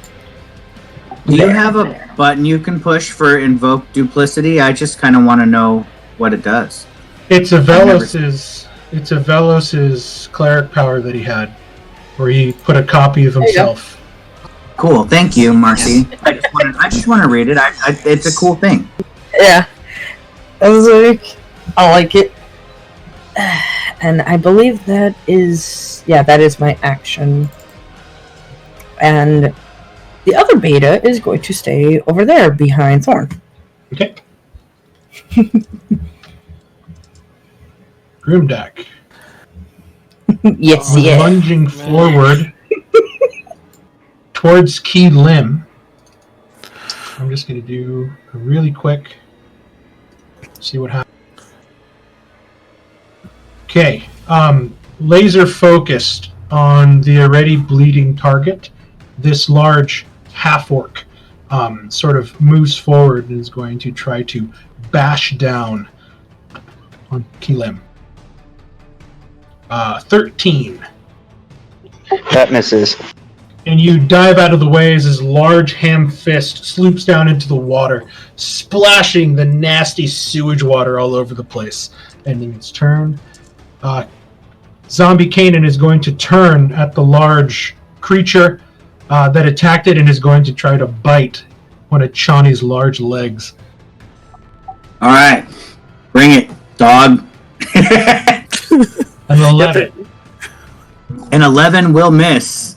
You sort of take your large hand and grab the top of this strange bestial-faced person's head and just sort of shove it into the water and take a step back as it comes back up a little bit and its mouth just sort of chomping automatically like chattering teeth. Got it. Got a Joker vibe going on. Yes. Okay, see if I can get down there. 5, 10, 15. You have 20 feet of movement to get to an open spot. Alright, I will... 5, 10, 15... What sucks? I can't see anything! That's 20 feet of movement there. Oh dear. 20, and I still don't have that much of a clear shot. You'll have to get down into betas for 25 to make an attack inside the room, and then you can retreat back up the top of the stairs unless you want to use 5 feet of your movement to jump into the water. Yeah, I gotta give the others room to come out here and fight, so... Okay, so you can get to either side of Thorn if you wish. Alright, I'll take this side over by Thorn, or... Actually, no. Yeah, this side over here. And seeing Keelim kinda having some issues, he'll quickly draw his rapier and stick it out, but will end up casting Dissonant Whispers onto Groom deck. Okay, so you're ignoring the zombie that's right in front of you? Oh, I had to move the turn order. That's okay. Johnny's got him. Yeah, I already carved a big slash into his back when I swung my sword, so... Okay, He's bleeding. Alright. Can you link Dissonant Whispers? It is a whisper. Yes. Fails with an 8. It was 3d6 psychic damage, I believe. Oof.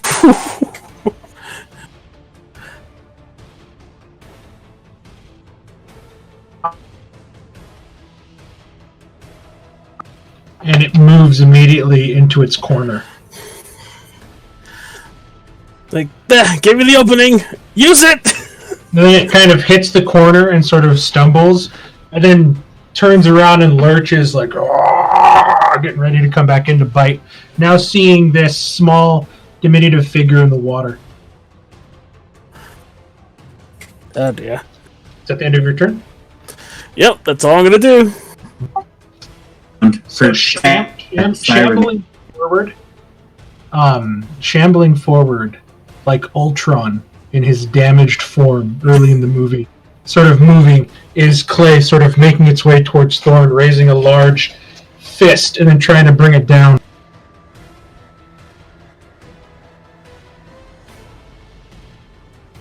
.16, which I believe misses. I've got Thorn sort of bats away and sort of looks at this broken figure of clay.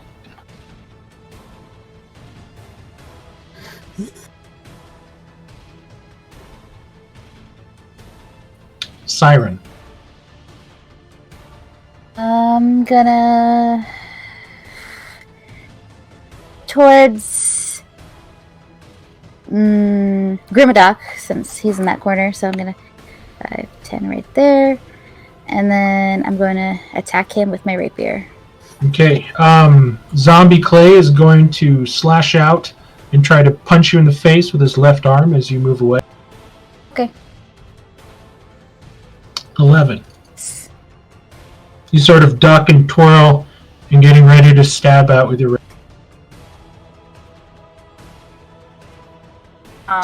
Miss. 7 will miss.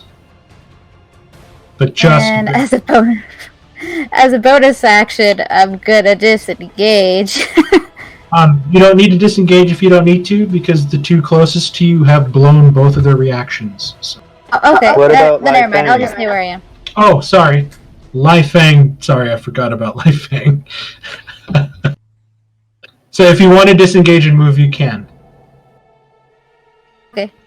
I'm gonna scooch over right here. Okay. 5, 10, Raven. 15.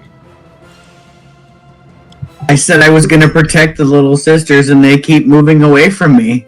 I'm going to have to cross the battlefield. That's all right. I'll kill everything on my way there. Don't worry, Just I'll to help be you. sure, I won't see anything until I'm in beta space, right?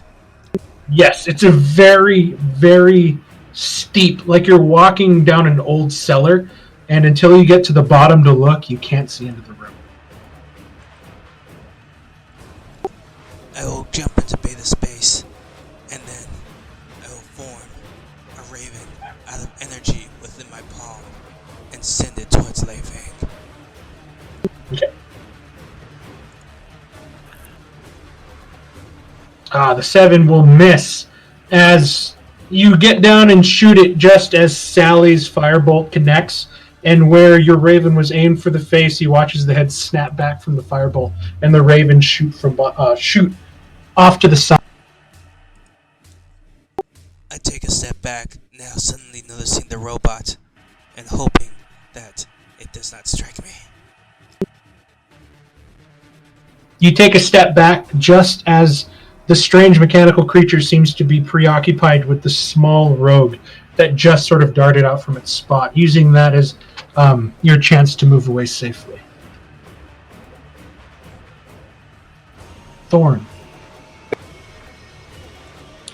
take care of the other ones while I'm going to cast on you. So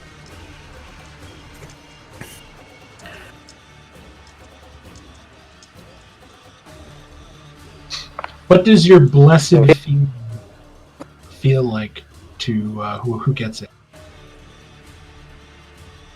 it feels like you just put on a big suit of armor without the weight. It feels very protective.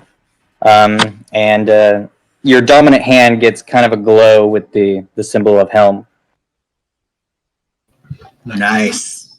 Thank you. I like that. Ooh. Okay, Good those of description. you that he chose now has bless. Who did he choose? I didn't hear.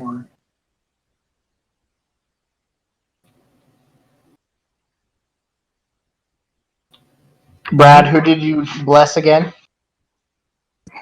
Okay, there. He put it in the chat, so that's. I just needed to know. Okay. Yeah, anyone who's having trouble hitting is now going to get to add a D4 to their attacks. Good job. Good job.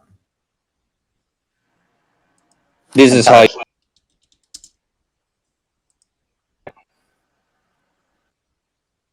Okay. It is Fang's turn again. He is going to try to bite again at Keelim. Already taste 18. It would be the 13 because I'm dodging. Oh, that's right. 13 will miss. I will just basically like brush his head away from mine. Like Jet Li using his hand to slap away fists here.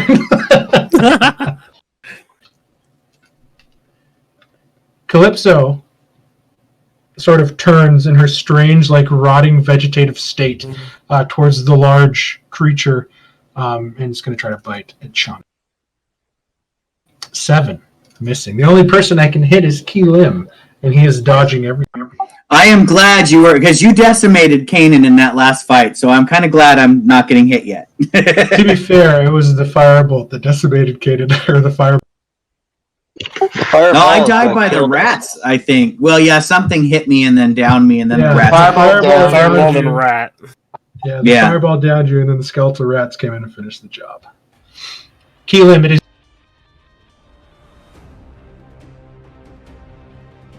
Well, I feel the power of Helm within me, so I will make another attack at. Okay. The 19 will hit even without the blood. And I will use my bonus action to make another unarmed strike. Crack!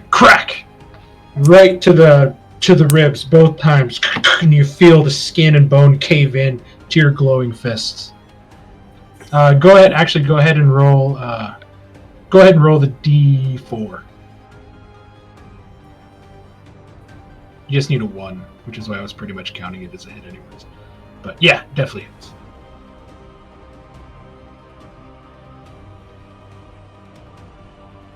Alright, that will be my turn. Okay, the zombie is pretty beat up, but he still seems to be standing and eager to do damage. All right, so having fended off both the strange elf-like creatures' attacks and Kanan's bite, I just kind of throw Kanan's head back as he was trying to bite me earlier, and bring my sword down with an overhead swing and see if I can just split him in half. Okay.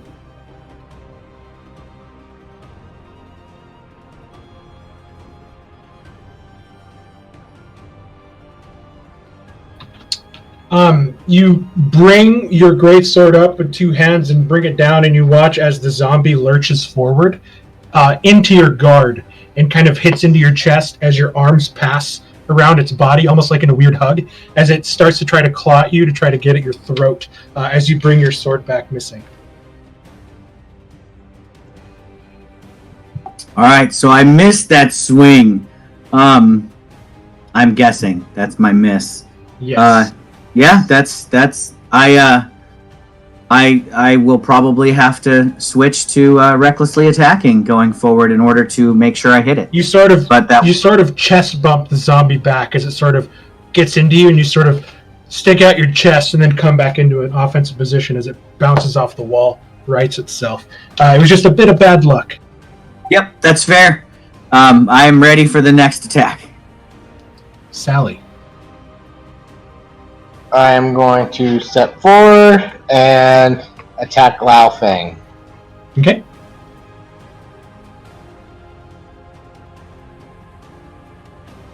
The 20 will hit.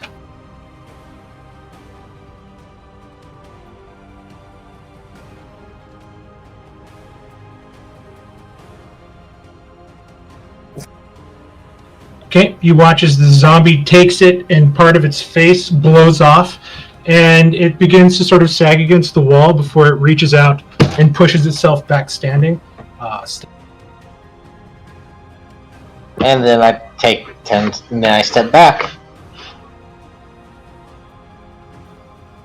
Beta.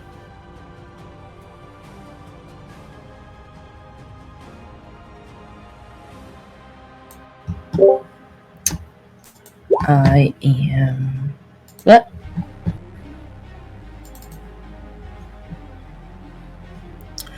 Whew, it's getting cramped up in here. Can I? No. Okay. I'm going to attack Clay because I can see him. And I'm going to use Sacred Flame on him, which I believe... Okay, are you casting this through Beta, or are you casting it through yourself? Or Beta 2? Or are you doing Beta 1? Yeah.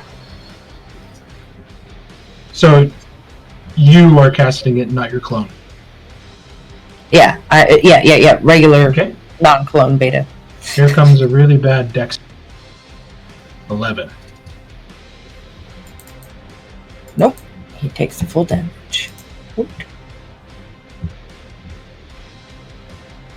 If it'll load up. As the fire, the sort of luminescent fire you called down from the ceiling strikes Clay, you hear this sort of strange screech, like rending metal, like steel sheets being pulled apart by hand. It's not a very pleasant.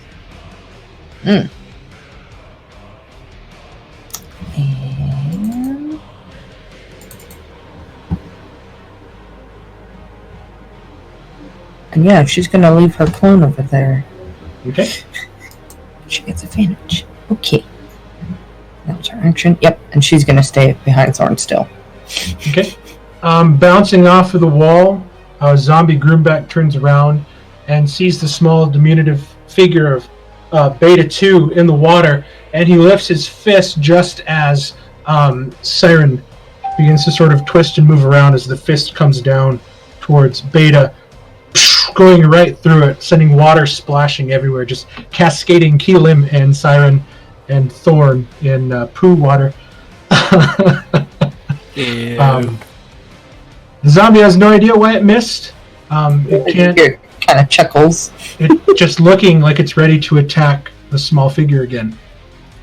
Zombie Kanan is going to lurch at Shawnee, who sort of shoved him backwards with her chest to get more room to swing her giant sword. Here comes a slam attack. A 14. That is exactly what you need to hit me. So almost like a child, sort of beating you, you feel this fist come in and connect with your thigh and then bounce off for a mere 3 points of bludgeoning that you take 1 point of. Yep, and I'll take one. There's only one thing left to do, and that's to put this pitiful creature to rest. Walks. Seeing Shawnee having a little bit of trouble, he'll twirl his rapier around and go to strike at Kanan. Which works. Yes, stab it in the back. An 11 will miss as you go in to stab through the back, and you feel your rapier hit the chainmail that the zombie is wearing and sort of be deflected off into the wall. Your blade sticking into the muddy wall as you pull it.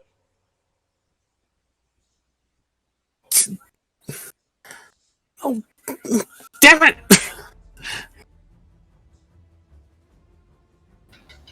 Are you going to end your turn? Are you going to use a bonus action or anything? See, I don't think I have any. I think I'll have like one spell as a bonus action, but even then, that's not much. Yeah, that's all I'm gonna do. Okay. Zombie Clay is going to keep attacking Thorn. Here comes another raised fist.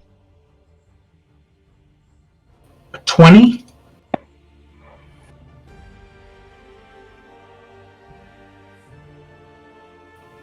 Does the 20 hit you, Brad? 20. So the fist comes in, and you raise your shield, and the fist just gets right over it and kind of clips you in the side of the head, sending sparks as metal hits metal, and you sort of right your head back up as it sort of lurches back again. It's strange, sort of doll on strings movement. And you manage to keep your concentration. Siren. You to attack. Wait, actually, no. I'm gonna cast Ray of Frost at Life Fang. Okay, this will be done at disadvantage. Okay. Because you have two creatures next to you within range, trying to that could interrupt your casting. So this will be at disadvantage. It's fine. 16. Are you currently blessed? Yes. I'll use my D4. Does bless 4 people, or just 3? Just 3. It's 3 people, but I don't think you have to use it. You use it when you want to use it, right? Oh, so it's Ravenclaw, Siren, and King Lim. Oh no, it's whatever. Sorry. Yeah, go ahead and roll your D4. Yeah, you get it for all. Okay, never A mind. 17 hits. No.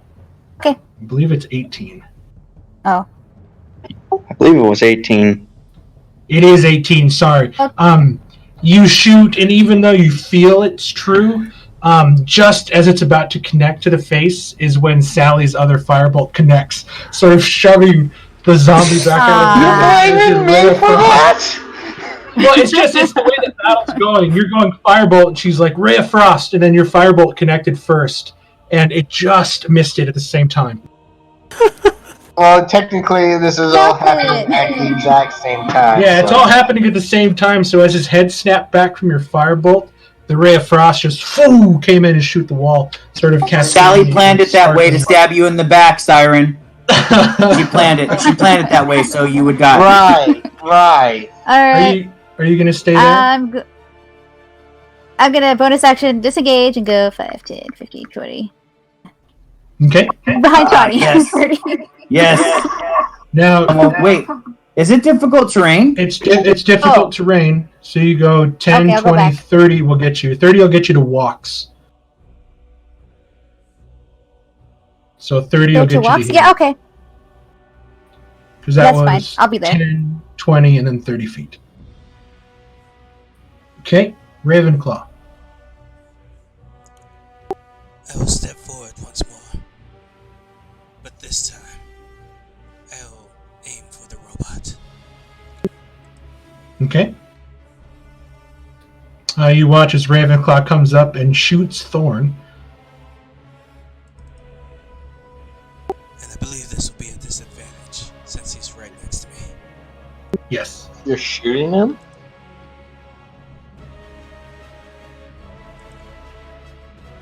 13 will miss. You'll miss even with the bless.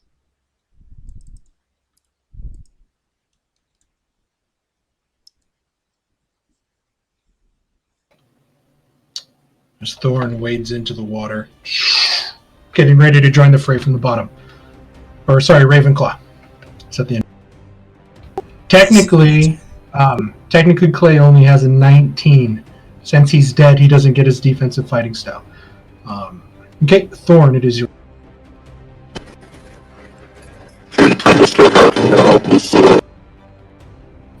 The water seems to be running havoc on Thor's vocal haptics. That hit messed up his vocal processor. Yeah. The 13 will miss Clay.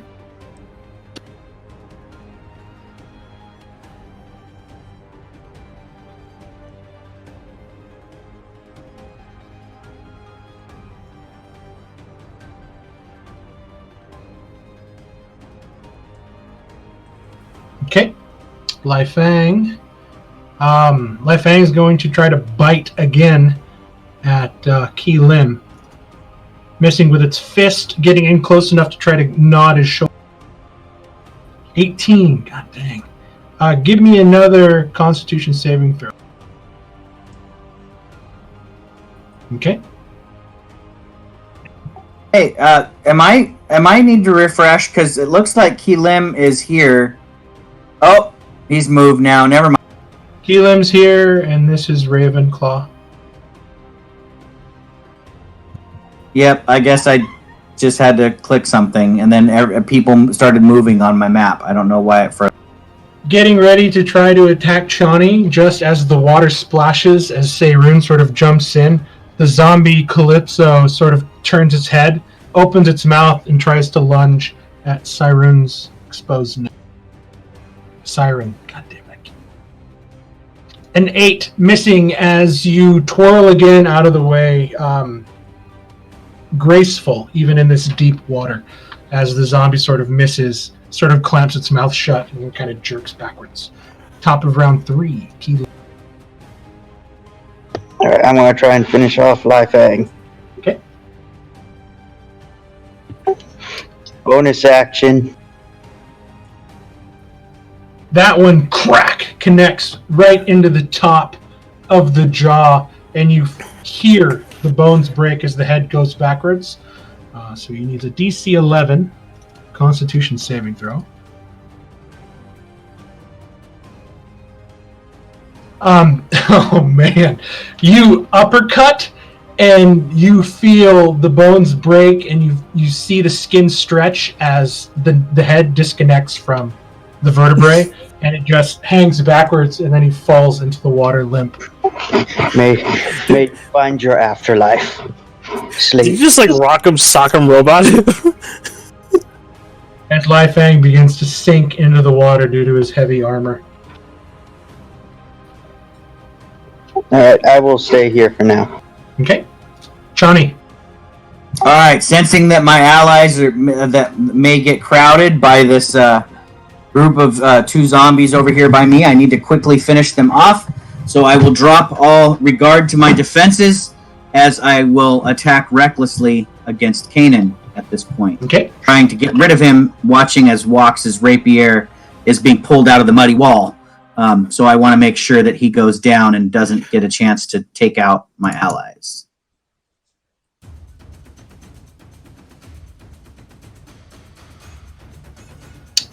With Kanan's chainmail, you need above a 16. 16 or 22 will hit.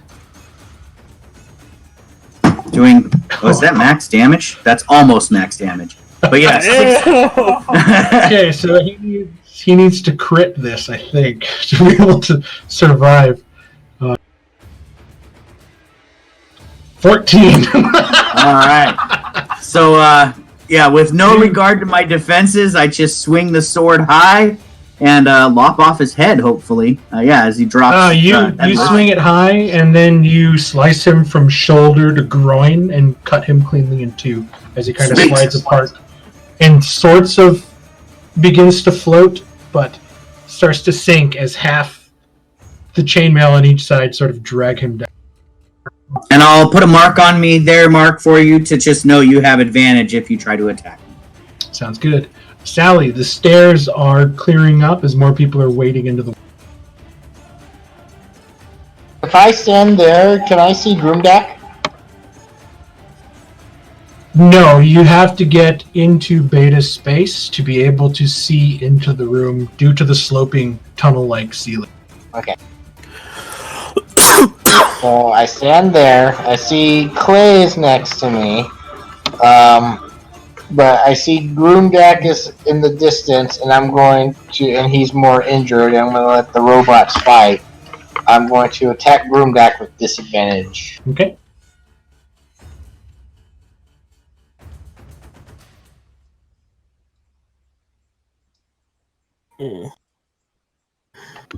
God dang, the 7 just misses, as Groomdak is the only one with regular zombie armor, as he was an unarmored fighter. But this one just sort of, the 2 robots fighting just kind of get in your way as Clay's fist comes back and sort of crosses your vision, causing your magic to go a little bit wide as it sort of hits the wall above Groomdak, sending mud and rocks scattering down into the water. Okay, I'm going to step back again.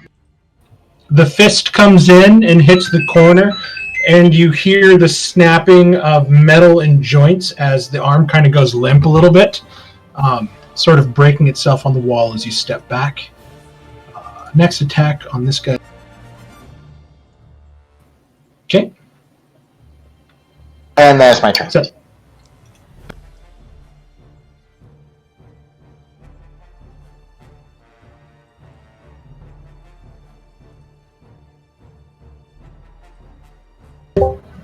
Me? Okay. Let's see. There is 1, 2, 3. Okay. So I am going to cast Word of Radiance through Beta 2 okay. on Grimdark,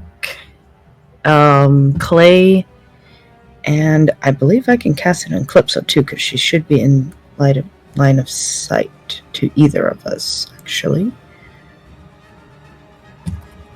I think Word of Radiance is a radius of like 5 feet. Oh no! Wait, no! Wait, I can only cast it on whatchamacallit, because it's 5 feet. Never mind. Oh no! Wait. Yeah, it's Grimdark. Yeah, Grimdark and Clay. Yeah, not her, because she's out of the way. Can you link the spell so I know what save I got to do? Yes. Yeah, do you get to choose which targets? Yep. No, she's casting it it's- through Beta, so it's just a 5-foot explosion of radiant light from Beta. Oh, at the sorry. sound of her That words. is not what I was trying to do. So it hits everybody within 5 feet of Beta 2. How do Yes, I? so Groomdak and Clay. Everybody, including allies? No, just what she. Yeah, just only Just the enemies. targets I target. Yeah, the ones I choose. Each The creature of targets I your choose. choice that you can see within range. So Yeah. it'll be Groomdak and Clay within Correct. distance of that. So here comes, I think it's con save. Yeah. Yep. They have to make con saves. That one fails on. Does 16 probably succeeds? Yes. Okay, so Yes. Groomdak succeeds, takes no damage, but Clay will take 3 points of. Yeah. Okay, are you going to stay there? Do you want to use your bonus action for anything?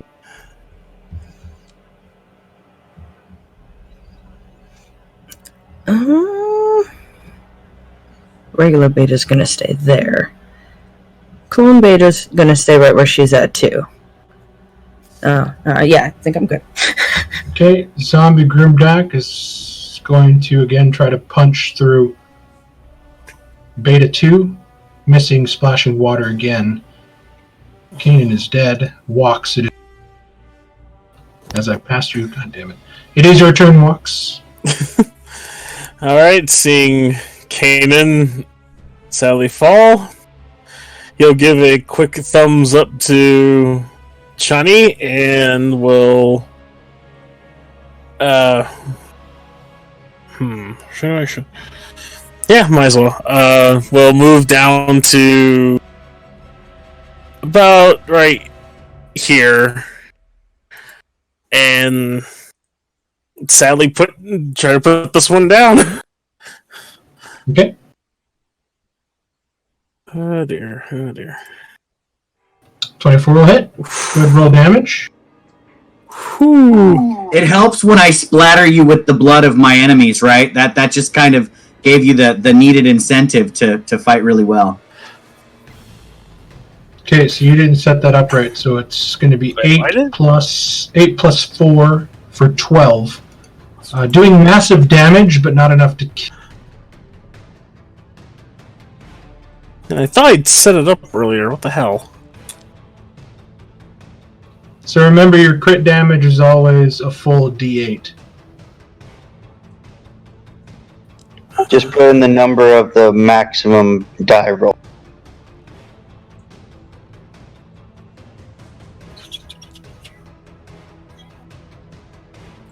Okay, are you going to use your bonus action or movement?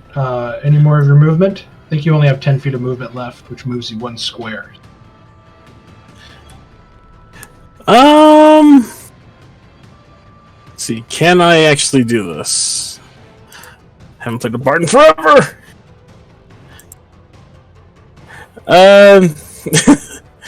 Yeah, I'm going to, as a bonus action, turn to Thorn, give him a little wink, and say, "Put that bucket of bolts back into the water," and give him a bardic inspiration.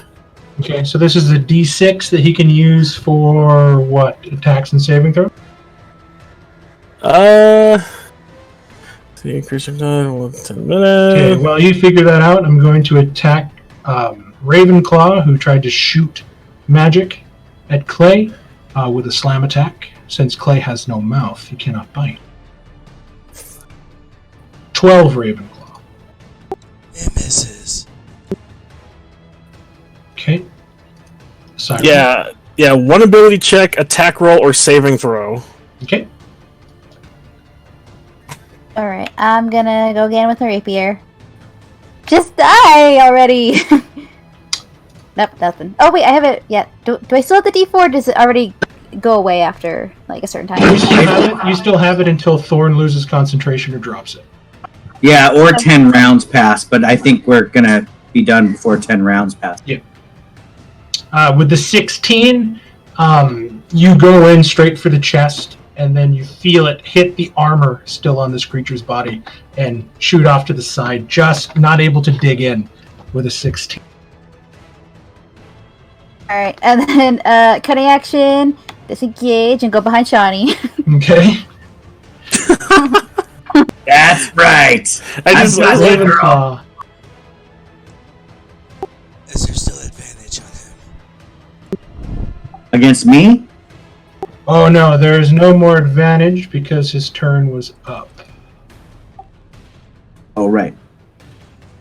So no more advantage on Clay now, as he seems to have kind of righted himself. I will point to the sky, or the ceiling I should say, and I'll call to the Raven Queen as a radiant looking bird forms above him and will go into a dive down onto it. Okay. There's a shoot. Here comes a dex save. An 8 missing, so this was on Clay, right? Yes. Doing 4 points of radiant damage.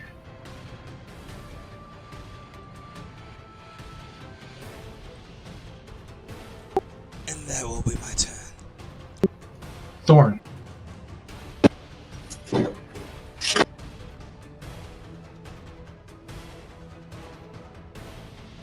$20 will hit. Nice. There you go. Again, the sound of screeching, tearing metal as your sword digs in to this failed machine that you must put down. It is starting to fall apart, but it looks like it's still in good enough use to be able to move around.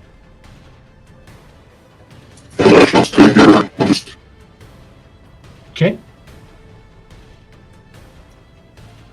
Calypso felt the rapier glance off and then kind of followed Siren and watched as Siren went behind Chani. Seeing Chani, Calypso is going to attack at Chani with it.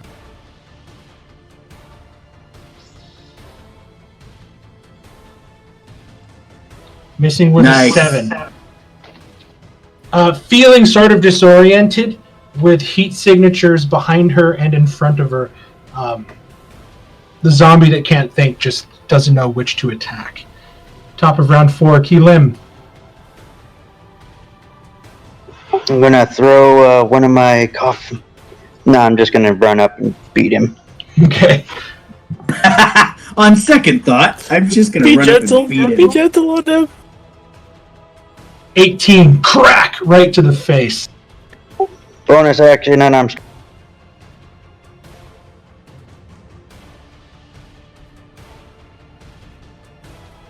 8, crack, right to the ribs. Go ahead and roll damage. So that'll be 8 damage total. Breaking limbs and bones as you go, your fists glowing with the white light, dealing a lot of damage. Sun's getting real low, big man. Johnny. All right, so still feeling like the rage is focused, but now I'm just swinging wildly a little bit. I'm gonna go ahead and try to down this zombie in front of me. Okay. I'm telling my allies to duck as I swing my blade wildly around me. My 6-foot long frickin' sword. Here goes.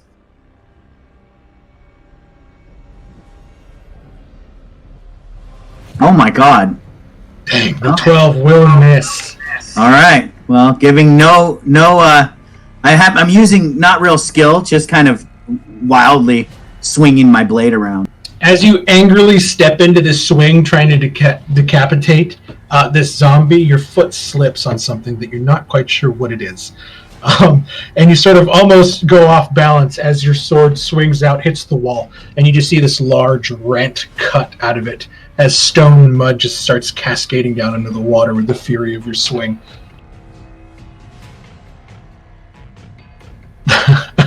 It'll get better. Is that the end of your turn? Yeah, no, I'm just putting that in there for fun for myself. Just kind of seeing how the dice are treating me in this. Well, you're doing better than before, I would say. Sally. Again, I'm going to step up. I see Clay right next to me. It's too bad you don't have shocking grasp. The guy's made of metal. I know, but I'm saving my spell slots. Is Shocking Grasp a cantrip? Shocking grasp is a cantrip. Yes. Okay. Well, I'm going with a theme here. But, so I'm, again, I'm going to attack Grudak, because I'm going to let the robot continue to fight each other. Okay, go ahead and roll a disadvantage. You just need an 8 or higher.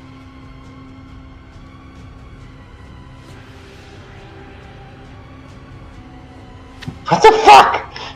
Oh man, what is with the 7s, bro? That's You guys crazy. are going to the casino after this. I was gonna say. It was most definitely Sally's fault.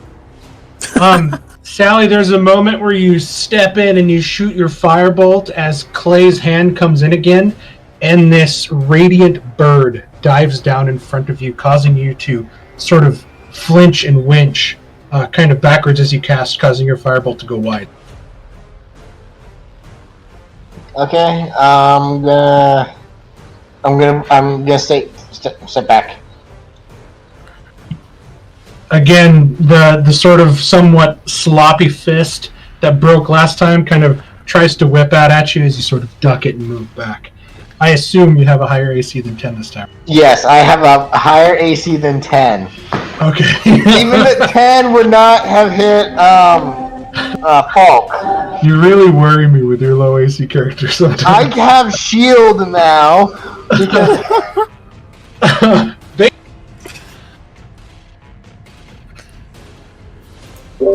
Beta is going to do Words of Radiance again to the Okay. Clay, and We'll go with Clay first, and then Groom down. So here comes Clay's con save. Does a 13. Is that a success? Yep. Okay, and then here comes Groom down. 9 missing. Go ahead and roll your damage. This might kill him. Yeah, that would have killed both of them. But you watch as the flash of radiance almost blows away the rotting skin that's sort of suppered all the water, just leaving bone exposed. It sort of flashes and leaves this strange sort of outlined creature on the wall as the zombie just sort of sinks into the water. As you see Beta 2 make a symbol with her hand towards the fallen body. And you hear Beta 1, rest in peace. Okay, are you going to... Yep. You also have a bonus action to use if you so wish to use it. And yes, I'm going to move Beta 2 over here, right on the other side of Ravenclaw. Okay. Walks. Seeing the fight going, he'll ready his rapier like a zombie, and he might have been a very lovely person to me at one time, and thrust forward to try to put her down. And I missed. 7 will miss. Another 7. It's just like it's like triple sevens now. I think Okay, we're all going to Vegas after this game. Yeah, we're all going to we should Vegas. be playing the slots. You have bonus action and movement. No, I'm going to stand my ground. Okay. Clay taking the sword right across the chest, followed by this blast of radiant energy, looks at Thorn again and raises both fists up and tries to bring it down on top of Thorn.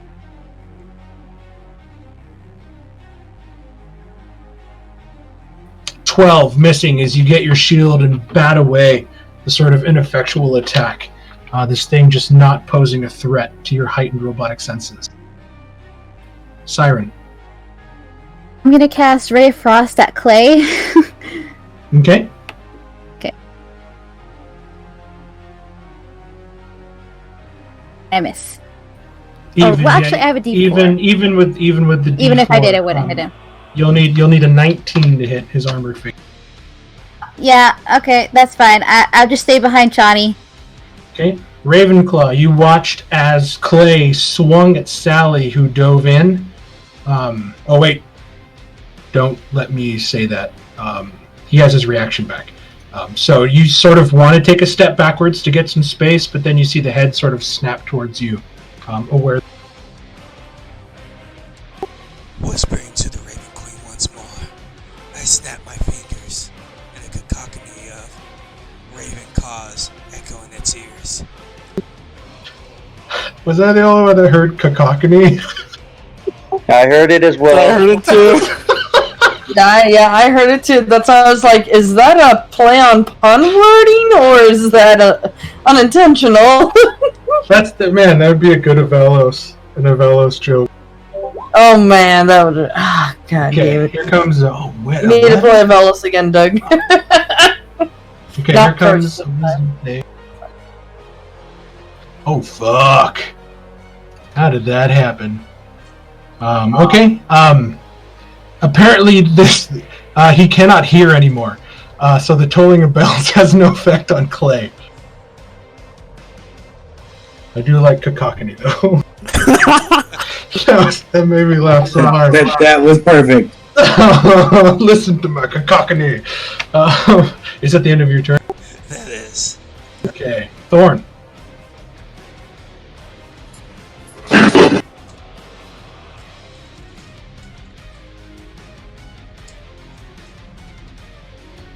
This time finding one of the thicker plates on your downswing as it sort of moves a little bit due to Ravenclaw's sudden radiant attack. You bounce off the shoulder pauldron and you hear your sword sort of gong as it sort of vibrates in your hand a little bit, missing.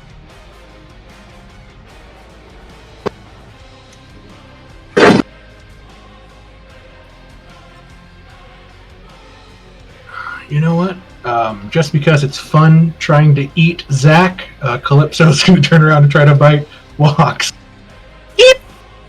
A 6. Missing. Your guard, you're on high alert, laser focused, and as the zombie kind of lurches towards you, you kind of punch the face away, slamming it into the wall. and then kind of getting back into a more defensive position. Top of round 5, Keelim. The tide is definitely turning. Your companions have the upper hand. Helium is going to move here.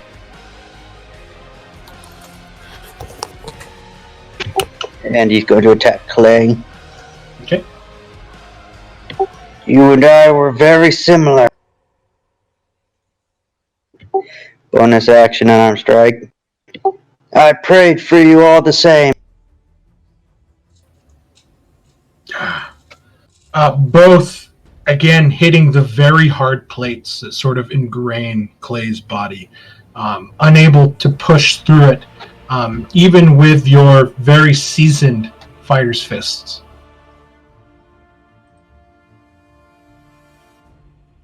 He doesn't have the usual weak points. Okay. That was your action, bonus action, okay? Alright, so this time I'm going to try to focus my attack a little bit better. I'm not going to be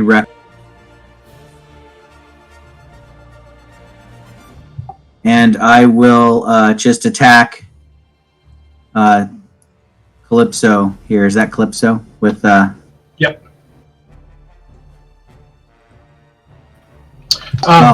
yeah. The that's a 20. creature, as the creature is reaching toward Walks and missed with the bite as he punched it, you sort of bring your sword in and cut right into her body.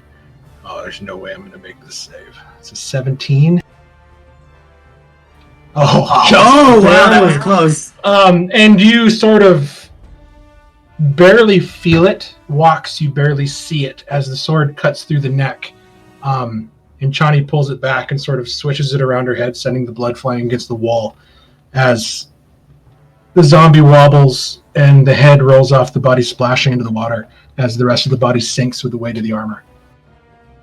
Alright, so seeing my enemy fall before me, I am going to shoulder my way past my allies, not being slowed down by the water, to help out with their fight against Clay. Just high-stepping through with no issue.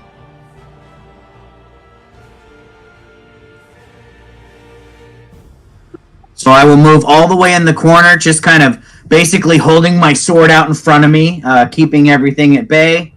And I will take up arms there in that corner, allowing others to surround the enemy if needed.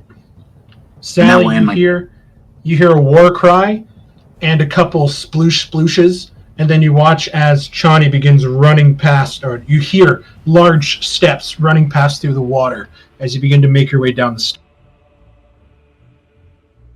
I move down and see that only Clay is standing. I'm going to disengage and go back, as he is surrounded by allies. Beta.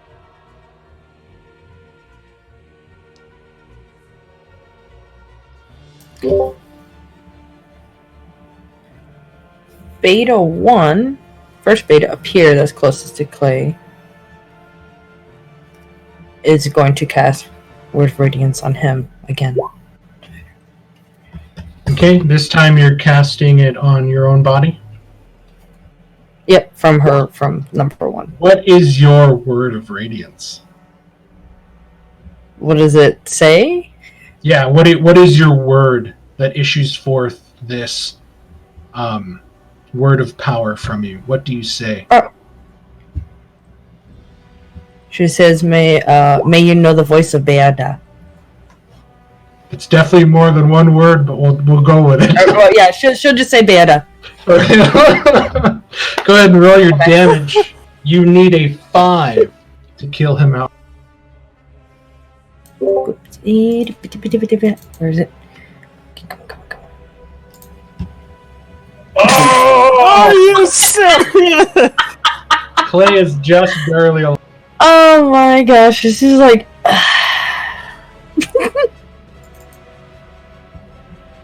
She's gonna stay right there, too. God damn it, Brad, how tough did you make Clay?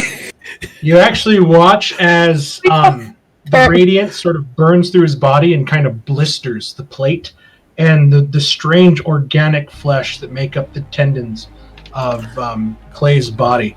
But he's still alive. And in death, you can see just how terrifying he might have been to the people he fought against.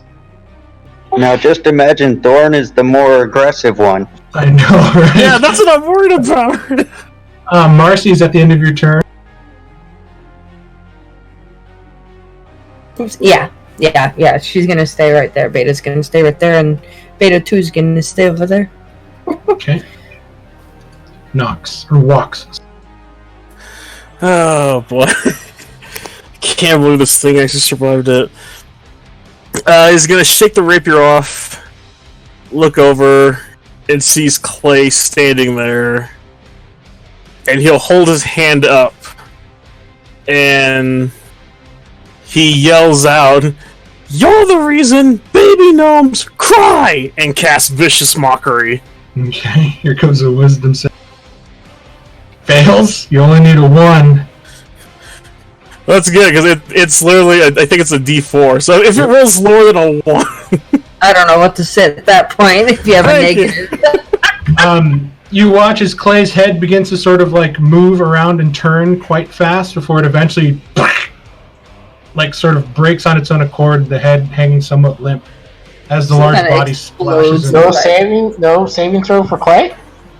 Well, that's right, it's psychic damage. Okay. This is going to be a DC of 8.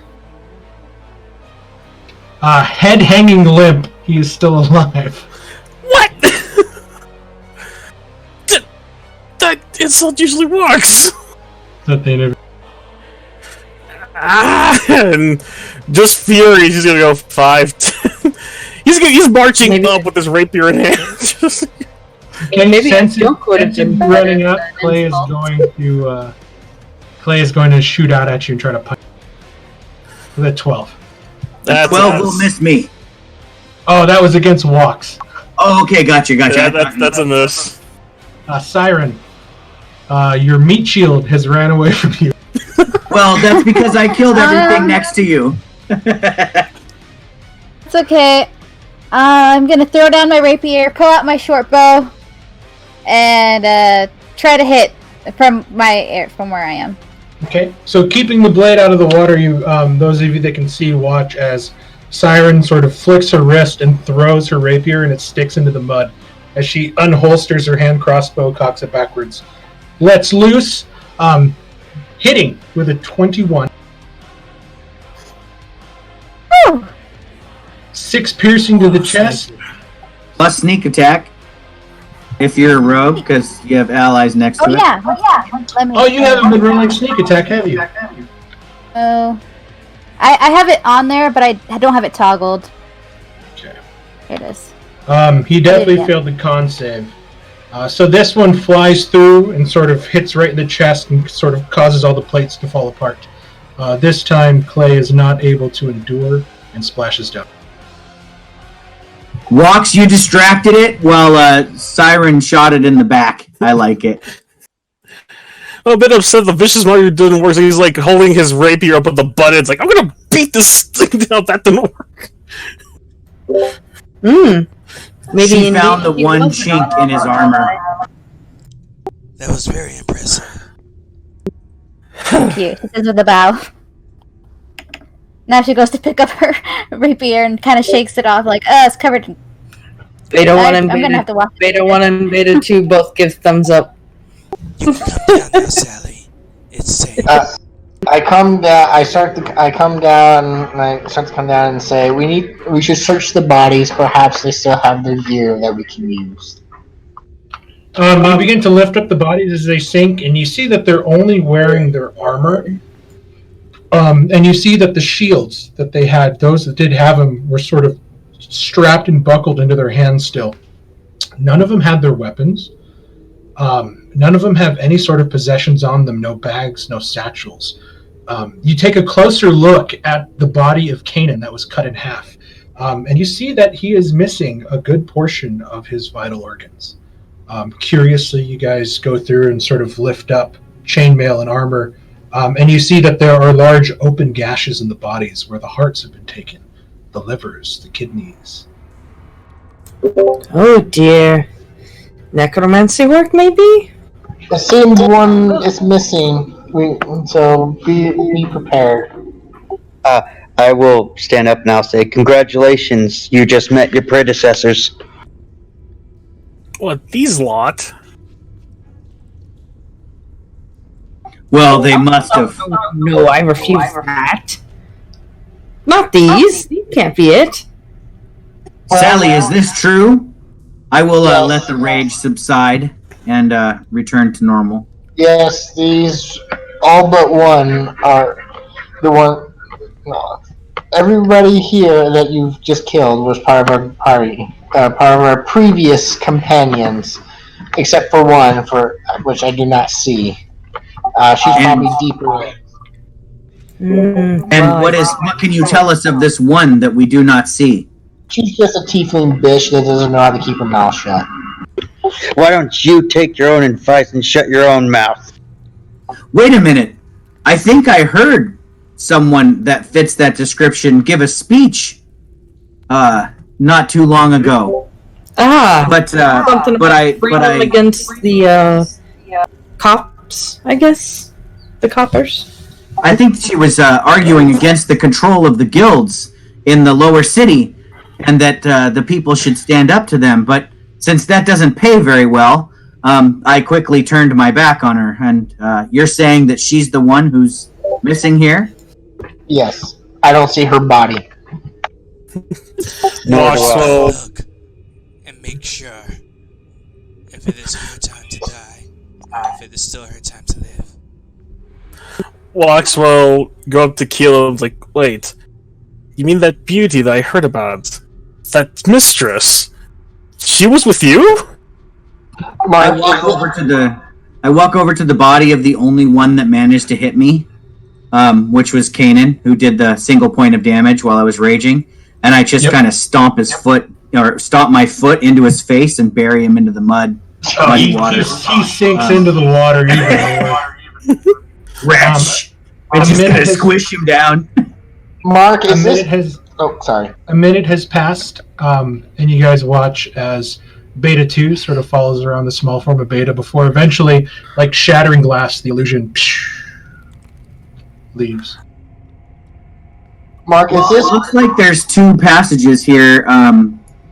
There's this one that looks like where the water's coming from, and then this muddy tunnel that looks like it was dug probably recently, I'm guessing, or has caved in recently at any rate. So you're looking at this, and it looks like it has caved in. You're looking at the sort of soil and rocks have come down from the ceiling and are sloped into the water. Keelim, you're thinking that this could be a contributing factor as to why the water level has risen so much in just short of a time. Just more mass was sort of thrown in, causing it to rise a little bit. Yes, this used to be another entranceway, but it seems to have been collapsed intentionally.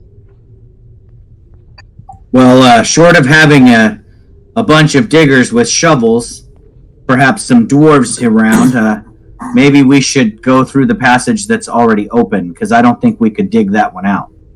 That passage will lead us to a door, which enters to a chamber with two other doors. And is that the chamber that these undead wretches met their fate? To the door to the left is where we met our fate, but we did not explore the other one, which I suggest we do. That way, nothing comes up behind us. I agree with you. Lead the way. Show us. Lead on, Keelam. I give Sally an order. Sally passes it to Keelim. That's pretty funny. Sally, lead the way. Keelim, do what the big bitch says. I lead the way because I know Sally can't lead. Yeah, go ahead and move 5 feet at a time, and everybody fall into a sequence, and just sort of follow him through, please. I'll fall right behind Beta here as well, guys, just in case. Unless you want to go first, Doug. I don't. Be my guest. You may go first. Okay, I'll follow the cleric, trying to keep her alive too. We don't want the Beta to die either. she might be keeping us alive later. I mean, unless Miss Biggin want to go ahead, she's free to. Beta won't stop her. Well, I can usually move quicker than you, so I'll just jump in front of you if something comes up on you. Actually, if we're going down here, can I find leaving arm's length of space for Chanti to jump in front? Could I see if I could find that mask that I saw one of them wearing? Yeah, I mean, you sort of moved the body of the other zombie that was there in the door, and you kind of kick something with your feet, and you pull up this sort of metallic mask. I'll shake it off and admire it, and I'll probably just try to stuff it into my armor or something. Which mask did you collect? Life fangs. So it's like half of it's been blown apart. So it's like the Phantom of the Opera mask. Perfect. Hey, Ravenclaw, how long is my sword going to do this whole black light glow thing?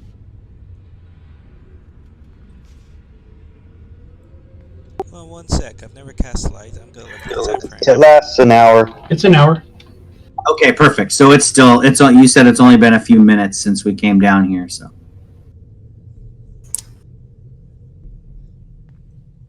That's good, because once that spell wears off, I can't see. Same here. Well, Keelan's got his light. Oh, good.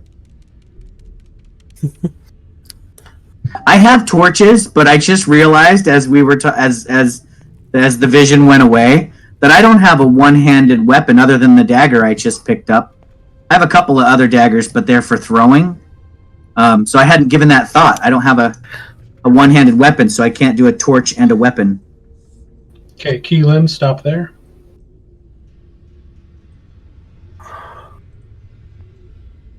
Okay. Keelan, you step here and you feel something depress into the ground, and you look down as a purplish rune flashes. At the same time, Beta, you look under your feet as a purplish rune flashes. And I need Shawnee and Siren to give me Constitution saving throws. This doesn't affect Thorn, who doesn't have to breathe. Keelim, you guys watch as Keelim vanishes to here, and you watch as Beta vanishes to here. We're going to roll initiative. So you need the con save first, and then an initiative roll? Yes.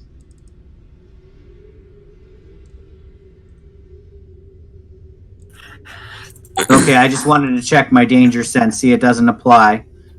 So here's my con save. So you're watching as from holes, like small, like mud wasp holes in the wall, this sort of gas slash powder sort of shoots in.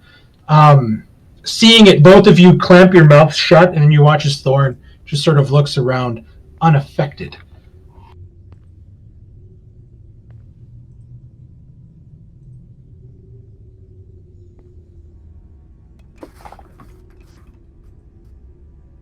Thank you, Roll20, for giving me 2 very good rolls in a row. Hopefully they continue.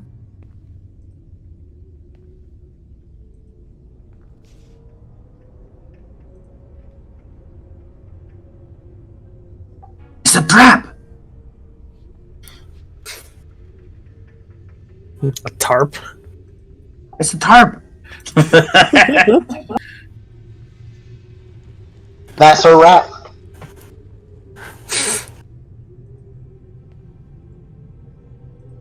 Yeah, 2 just disappeared. I'm a little scared that 2 people in our party just vanished.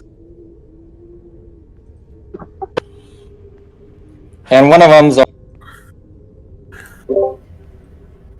Yeah. And one of them's already like a little sister to Chanty. Isn't it? It's kind of funny, isn't it, Carla? That both right after you and I stepped in front of Beta, she vanishes. Typical trickster, right? You guys somehow lined it up perfectly. I was hoping one of the tougher of the two, Thorn or Chani, would have been in the front and got teleported out. But it just so happens you put them in the middle, and one of them doesn't have to breathe. So, Mark, go ahead and put Thorn ahead of me since I'm in the back. okay. All right, I see it. Everybody else looks good. This is top of round one. Now you have Thorn in front of the 9. Yeah, Thorn. Yeah, there you go. There you go. Top of round one. Let's get the butt clenching music going. You somehow get teleported into a dark stone room. No lights, no torches, just relying on your dark vision now as your eyes go from dark to the dim as you see a skeleton directly in front of you raising its sword to strike down at you, Beta. Oh, lovely. Shall we dance? 17. Yes, match. You take 3 points of piercing damage as the skeleton just shoves the sword into your, almost into your chest as you sort of raise your hands up in warding. And the blade sinks in a little bit, but not too much. Chani. All right, so I will. Since I did have the sense of mind to hold my breath, I don't know if it matters, but I'm going to continue to hold my breath for now. I also noticed that somebody vanished in this space, which is 10 feet from me. So I'm going to try and do a running jump and leap over that space to land here in front of the door. Okay. Hopefully that doesn't trigger a trap of any kind. And after that, I will try to just push or kick open the door. I'm just kind of shoulder charge the door, essentially, trying to burst it open. Give me a strength check. So straight strength, not athletics? Yeah, I mean, this is brute strength. You're just trying to plow through the door. Okay.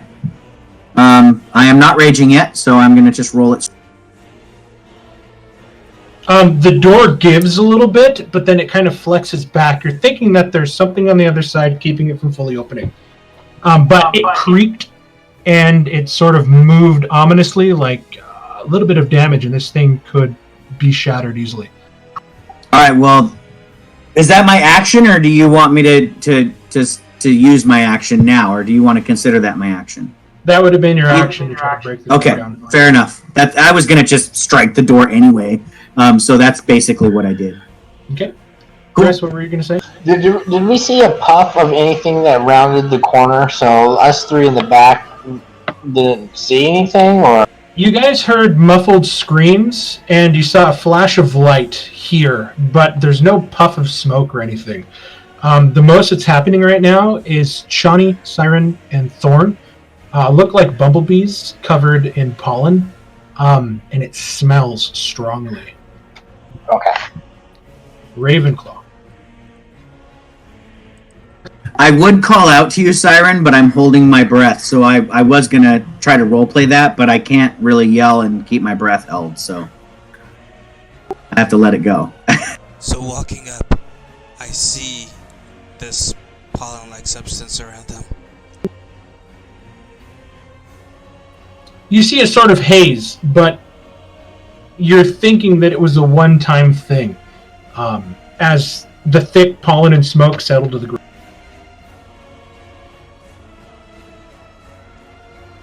What happened?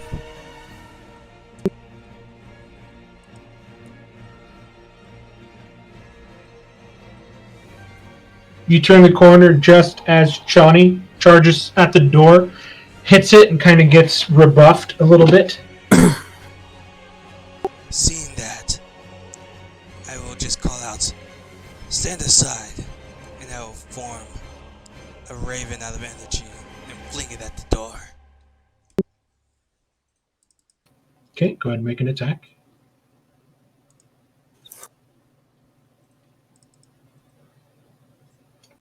I'm getting very low A 7, I believe, is going to miss this door.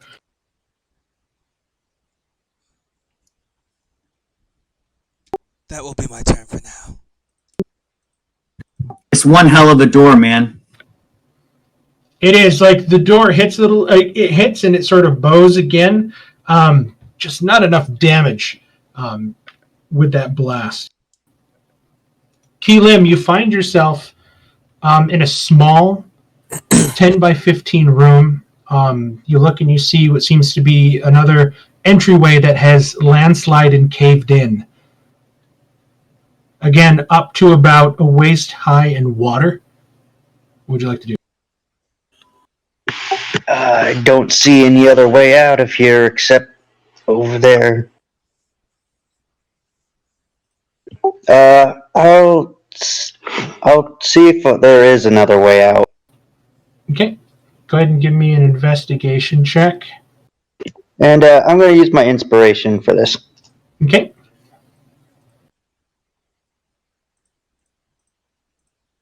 You remember this.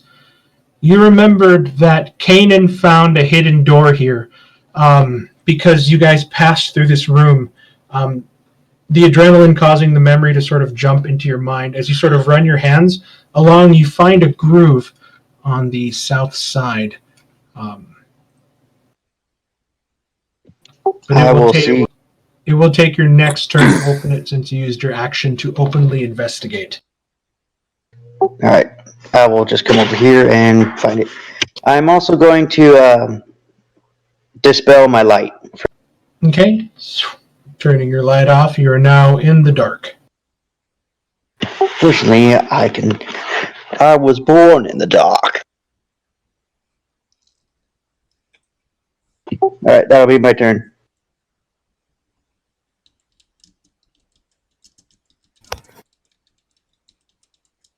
Okay, your light goes away and you're left in dimness.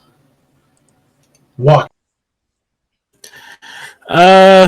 Wax is going to go 5, 10. That's probably as far he's able to get to as he looks around the corner. What's the holdup? Remember, the water is 10 feet of movement to get from where you were.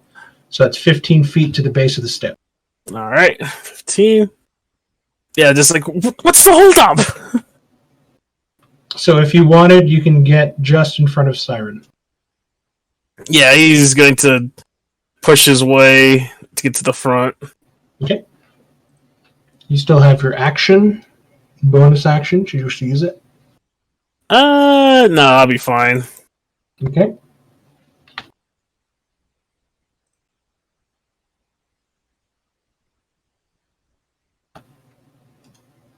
Beta. There's a skeleton in front of you.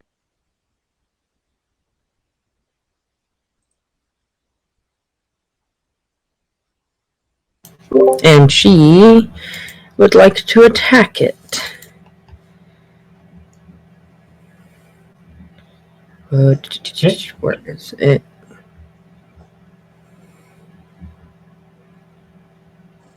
Where did it? Is this a melee weapon attack? Are you casting a spell? I was going to use my sword, but it disappeared off my thing. So I will have to look at that real quick later. Yeah, I'll just cast Sacred Flame at it.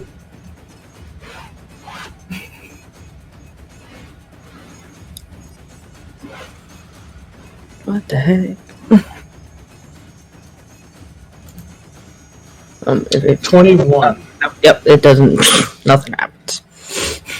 Okay, so it sort of moves out of the way very quickly. You start to hear splashing.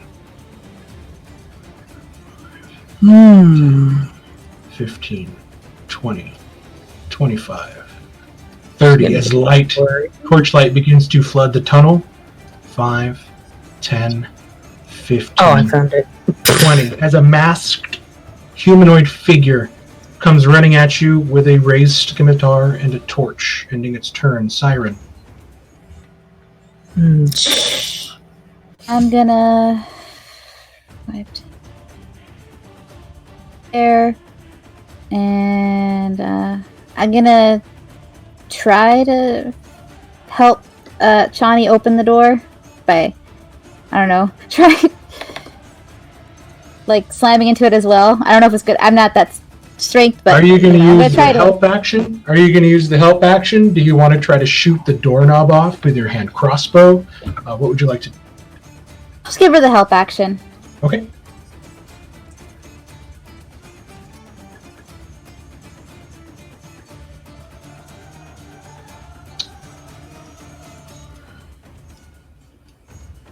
Okay, this guy is going to prepare an action to attack. I was also planning to help Chani do the door, but since Siren's doing that, I might as well take an attempt on my own. Actually, I'd take a step forward and see if I teleport to where Keelim is. But when that doesn't happen, I'll smash it. Yeah, Siren is standing in the place where Keelim vanished, so I had jumped over that square, so good test there, Siren. I wasn't thinking. That's not I was waiting for you to vanish, but when you didn't, I was like, oh good, the trap is triggered. It's not going to happen again. Okay.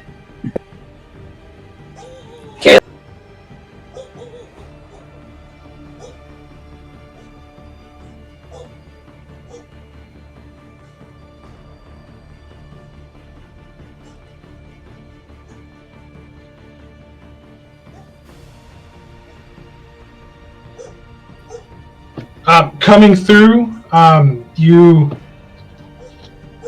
try to budge your way in, and you get rebuffed as well. Seemingly, this weak door has kind of been fortified from the other side.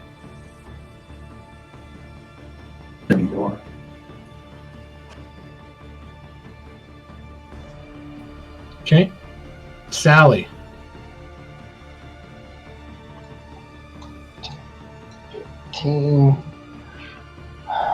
What is taking so long?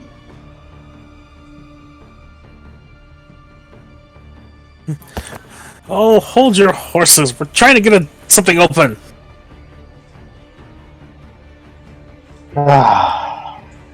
So I am going to take the dodge action. Okay. This guy is going to prepare an action for when the door opens. Skeleton is going to attack.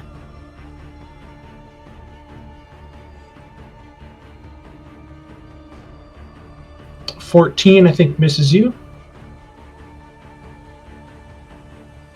Chani. Yeah. Alright, so with the aid and assistance of Siren, I'm going to go ahead and try to finally open this door if I can. And I Are will you just... going to attack it, or are you going to try to kick it down? I'm going to try to kick it down. Just kind of... Yeah, I'll use my big giant freaking foot and just bash Okay, the give door me a open. strength check. Strength Yep. check with advantage. Okay.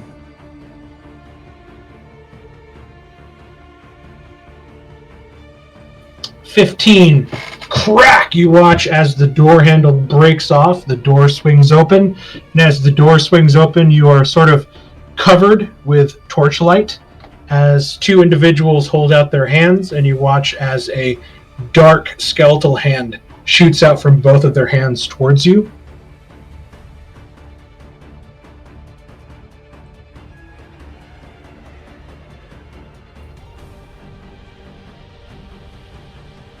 You're going to have 2 chill touches cast at you. 15. That will hit. One of the skeletal hands comes up and sort of grasps around your throat, doing 8 points of necrotic damage as the second one shoots with a 12. Getting the jump on them now, one of them just barely managed to get you as you dodge through the other one. They look ready to fight. Ravenclaw. Alright, so that was my action to open the door. Yes, sorry. Right? I'm an idiot. So Yes, sorry. after being attacked immediately by this skeletal magical hand, that will set off my rage. So I will use a bonus action to go into a rage now. Okay.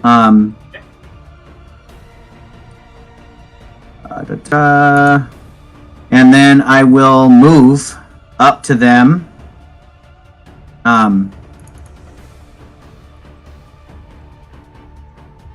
So I'll just move right in between them with my sword up, just kind of ready to swing at them, but growling, not really growling out loud, but just grimacing with rage right now. Okay. And that will end my turn. Raven. Actually, I'm going to end my move here, Mark, if I can. I just kind of want to get behind them to allow my allies to come in. No problem. You said this is difficult terrain right here. No, it was difficult terrain in the water, but now you're on stone, and you're stepping on the powdery substance that sort of came down from the ceiling that you noticed that Siren, Chani, and Thorn were sort of dusted in.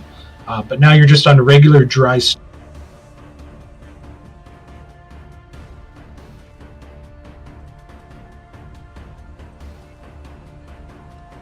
I will step up and I will start off with hurling my raven at this guy.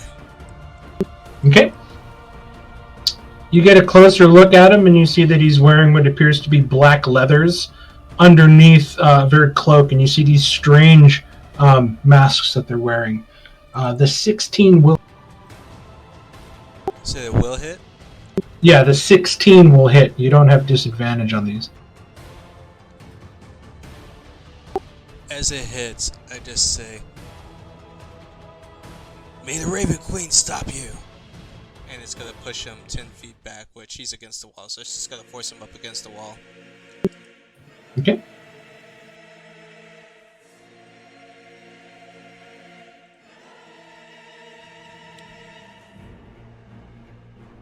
Is that the end of your turn?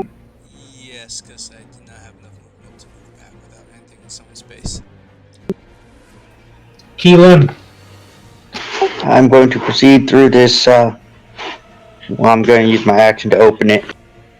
Using your action to sort of depress the door and move it. Opening here, as soon as you move in, you glance what seems to be a crossbow propped onto the wall. The crossbow is going to shoot out at you.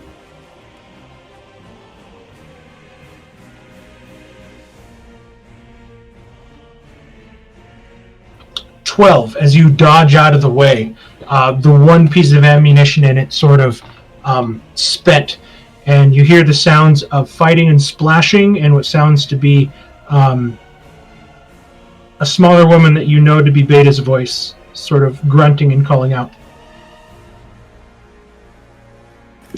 Does Beta have dark vision? She does. Okay.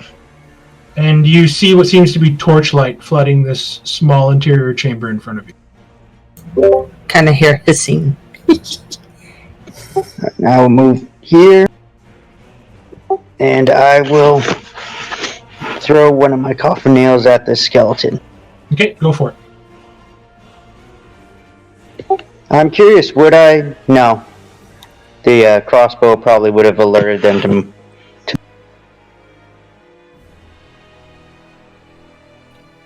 Give me a... Were you moving through quite slowly? 17 will hit.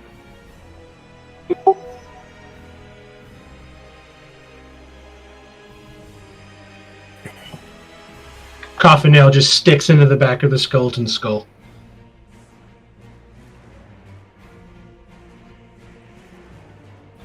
Is that the end of your turn? Is this also difficult terrain? Not through there. As you start to feel some of the water in the back drain as that sort of closed, but the water through here is only like just to above kind of where your knee is, but it seems to be rising a little bit as the influx of water from inside is coming in. Okay. Move. Here. Oh, wait. I used my action to open the door, so... Oh, that's all good. Go for it. Okay, if you say so, I'm going to come here. Bonus action. Unarmed strike. Okay.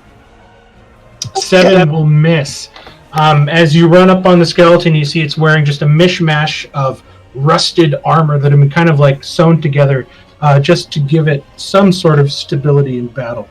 And you manage to sort of hit one of the thicker pieces, causing your knuckles to bleed a bit. I'll call out to Beta. You alright? For the time being, I think so. Let's keep it that way. Walks. You watched as Chani kicked through the door as Ravenclaw ran forward, and you watched a flash of magic sort of illuminate the room even brighter through the torchlight. Foes have been found. Good. Made it through. And he will do 5, 10, 15. Oh, they look lovely. 20. You find yourself in a pretty cramped antechamber. You can squeeze into these places, but it'll cost twice your movement to squeeze into it. So just. All right. Well, I did 20, but that's probably not going to cover it right there. I mean, if you wanted, you could move into Ravenclaw space, fire a spell, and then move back to where you were. Unless you want to stay in the room and engage melee. Yeah, I'll probably still be here peeking and looking at the one here that looks a little bit damaged. Okay. He will hold his hand out once again and say, "Your mother must have been so ugly, clerics tried to turn her," and do vicious mockery again. Okay. Here comes the wisdom save.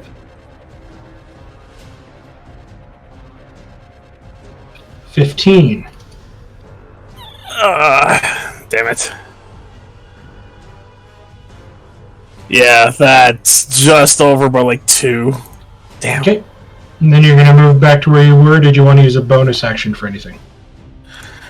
I'll probably use a bonus action and look over to Chani and say, let me get some help real quick, but just do what you do, and give her a bardic inspiration. Okay. How many of those? Excellent. One more. Yeah, I have one more left. Can you link that just so I know what I can use it for? I think it's attack, saves, and ability checks, but I just want to double check. Yes. Beta.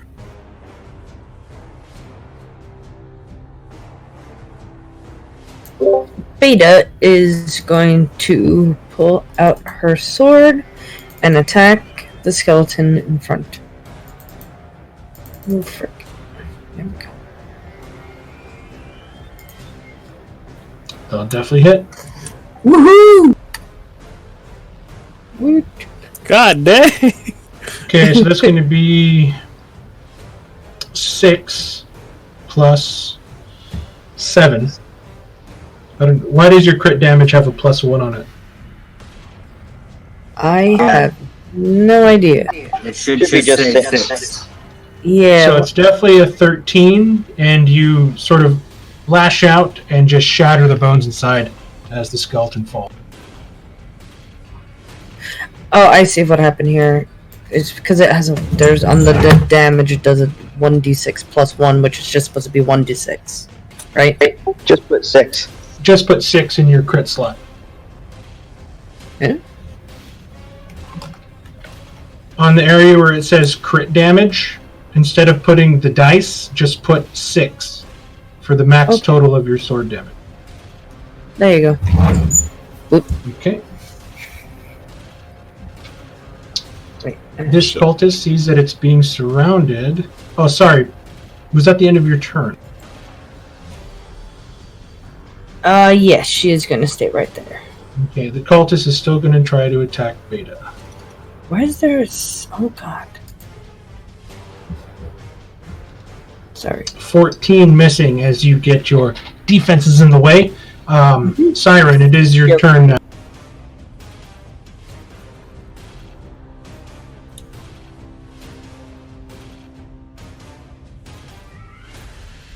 Okay.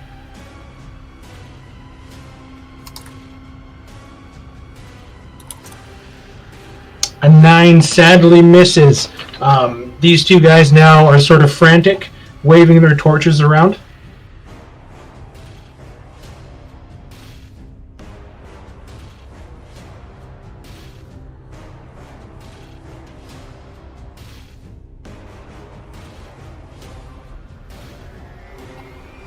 Okay.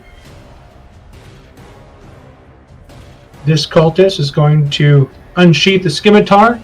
Is going to attack Siren, who just tried to attack it. 13.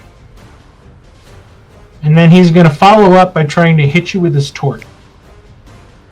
Missing with a 4. Slipping badly at all the water you guys are treading in. Next attack at him has advantage. We'll just put the squiggly lines on. Thorn.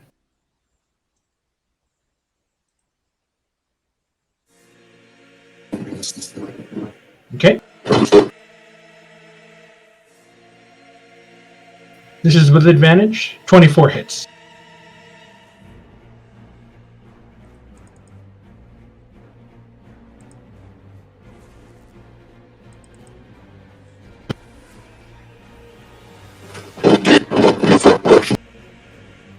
Brad, you are breaking up. Yeah, your voice modulator is breaking you up pretty bad. Still alive. I go did up a lot of and damage. slash the guy. Okay. Did a lot of damage, but he's still somewhat standing with his torch and scimitar out.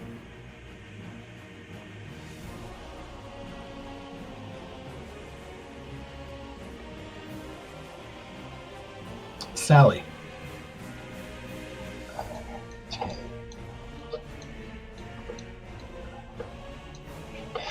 I see these guys, right? And they are not the same people we met before.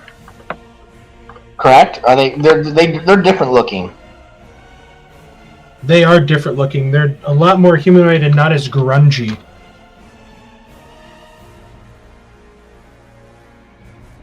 I call out to the. You're not the original inhabitants here. Who are you, and why are you here? You see them sort of smile maniacally under their masks, and they yell out, "Pain! Blood!" Can I tell if they're in their right minds? Yeah, you can use your action to give me an insight check.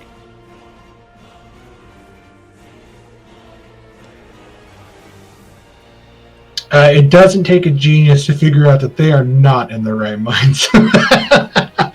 They seem to be taken over by this sort of mania that you can see flashing in their eyes through the torchlight. They look crazy. Like these are the patients that have been let out of the sanatorium by the Joker to do his bidding, kind of thing. Like they're crazy, they're ready to go, they want to kill. I call out to the fire companions to don't kill them, knock them out. These people are different and they're not in their right minds. Perhaps we could use a bargain with them and get them as allies. And then I have to back up, so I'll double move.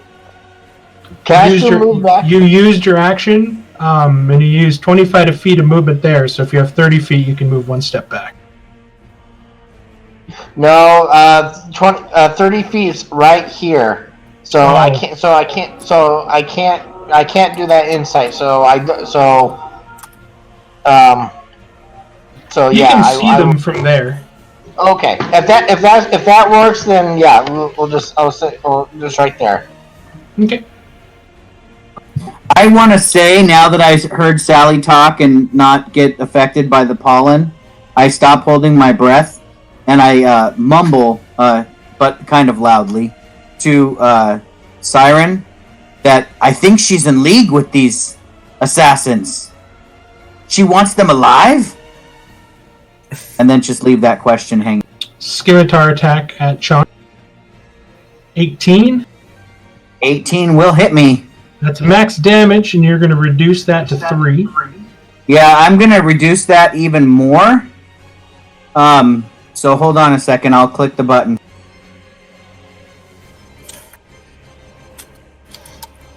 I was just trying to get more bodies on our side since they're not. So I take no damage from the attack. Okay. And then he's going to follow up and try to burn you with his torch. 6, missing. You definitely frightened him a bit. Yeah, this sword cut into me, and I don't even care. As you sort of flexed your muscles a little bit and caused your flesh to deflect the blow. Mark, a legitimate question. With his ability, even though you got max damage, is his AC still reduced by 1? Are you still doing that rule? No, and Chani, I believe, is unarmored, so she has. I am unarmored. I'm not wearing armor class, so you'd have to subtract my dex or con to reduce my AC. That's definitely not something I can run around naked and have a 14 armor class. Chani, it is your turn. Alright, so as I kind of grin viciously after this guy bounced his bladed part of the scimitar off of my flesh, I am going to go ahead and try to cut him in half. And that was this one that attacked me, right? You can still see him sort of smiling a little bit, but it's not as wide, and you can hear him muttering, "Pain, pain, blood." Yeah. I'm going to go ahead and be a little reckless here, as I will attack him with advantage with my greatsword while I'm raging. Oh yeah, he's dead. Doing 20. What is that? 23 points of damage.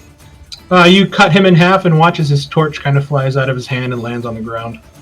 And then I'll turn around and grin viciously at the other one behind Siren. And you see the blood sort of spattering this cultist, and you can still see that he is smiling and still muttering, "Pain, pain and blood." I just inflicted some of that. You're welcome. Ravenclaw. I believe his time has come, and I will snap my fingers.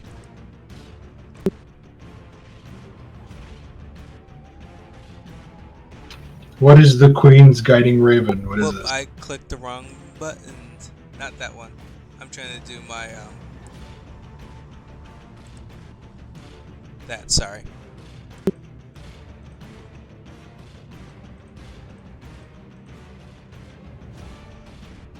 Four, and he, his ears start to bleed and his eyes roll back as he tries to mutter, and his tongue like rolls back like he's having a seizure, and he falls.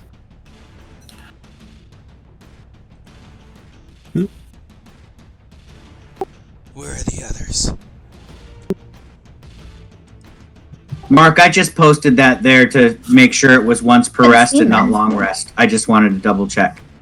I didn't do it again or anything. I end my turn as I move right there after asking where the others are. Okay. I haven't seen them. Perhaps through one of these passageways. There's a door behind me. I think I'm blocking it. Yep. Yeah. Keelim. So there is a door behind me, but I haven't heard anything or even tried to listen to anything behind me yet. I'm going to move here and throw another coffin nail. Okay.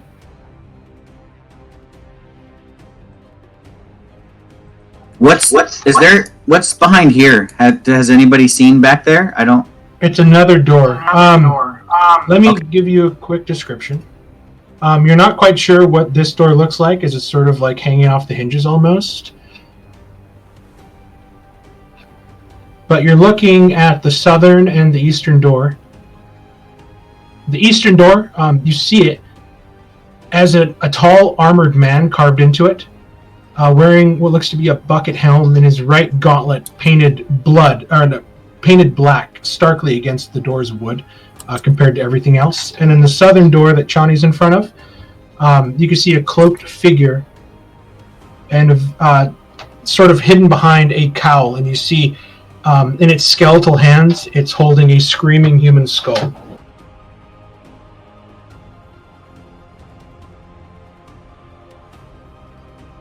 And if you remember, Ken, Sally said that on the way in, the door to our left is where our allies died, and the door straight ahead of us, where you're at, is the one we did not enter through.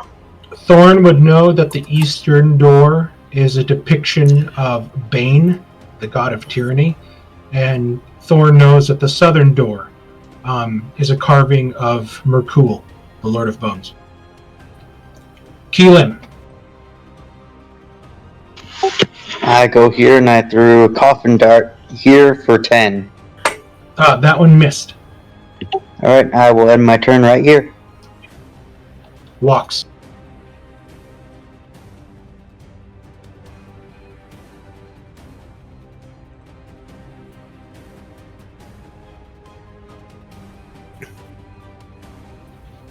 Zach, you there? Yeah, I'm here. Let's see. Yeah, I just had a bit of a lag spike. So, going to 5, 10, 15. To move through the room, you're going to have to use your action to dash. Unless you're going to post up in one of these corners, but you're squeezing, so that takes up twice your movement. Or you can just stand over a corpse. Yeah, I'll probably stand over one of the corpses very awkwardly and try to search them. Okay, you're gonna good. Move over a corpse. Give me an investigation. Check this one over here. Okay. Investigation, please. Of course. Offhand, you can see his scimitar, which is actually in pretty nice condition. His leather armor somewhat ruined, but just this quick 10 investigation, you're not able to garner much through like the flowing robes he's wearing. You can use your bonus action for any. No, that'll be fine. Beta, seeing Keelim now, your spirits are kind of raised now that you have an ally with you. What would you?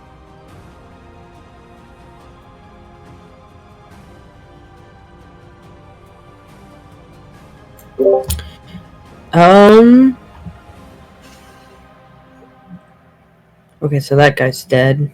And then there's that other guy holding the torch, right? Yep. He's still standing? Alright. I'm going to attack him. Okay. What the heck?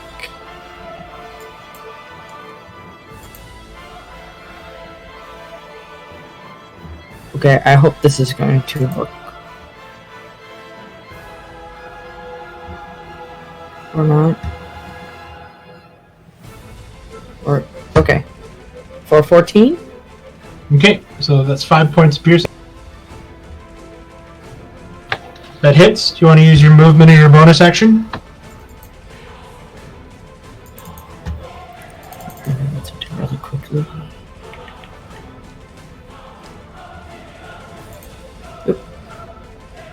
Okay, nope, not yet. She's gonna stay right there. Okay. She is getting ready to kill this guy. And then he's going to attack you with a scimitar. 13 missing, and then he's going to try to burn you with a torch, hitting you for 2 fire damage.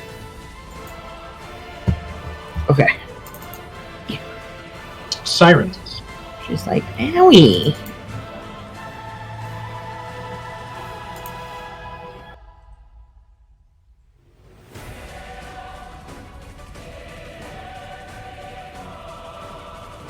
Following the sounds of battle, you guys watch as Siren takes off down the hallway. Siren, as you begin to see the water again, you see that it is not as deep as before. This one only goes up to about your knees. A lot easier to navigate. You look and you see where the tunnel curves to the right, and you look to the left and you see what looks to be a billowing tapestry, depicting what looks to be a man being torn apart by 4 others.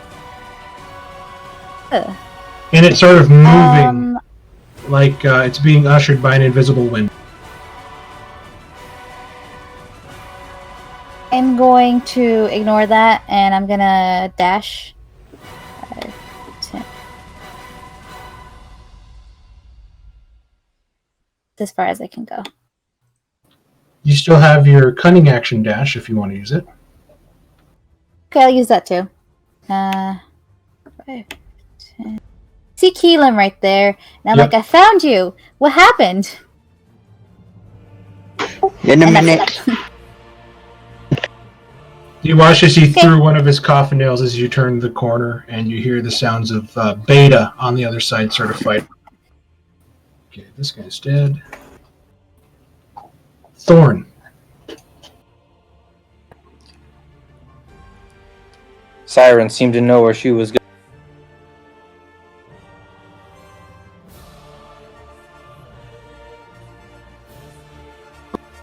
Again, you see the ripples of her moving to the right, but then you also see this sort of waving tapestry. Ignore tapestry. Okay.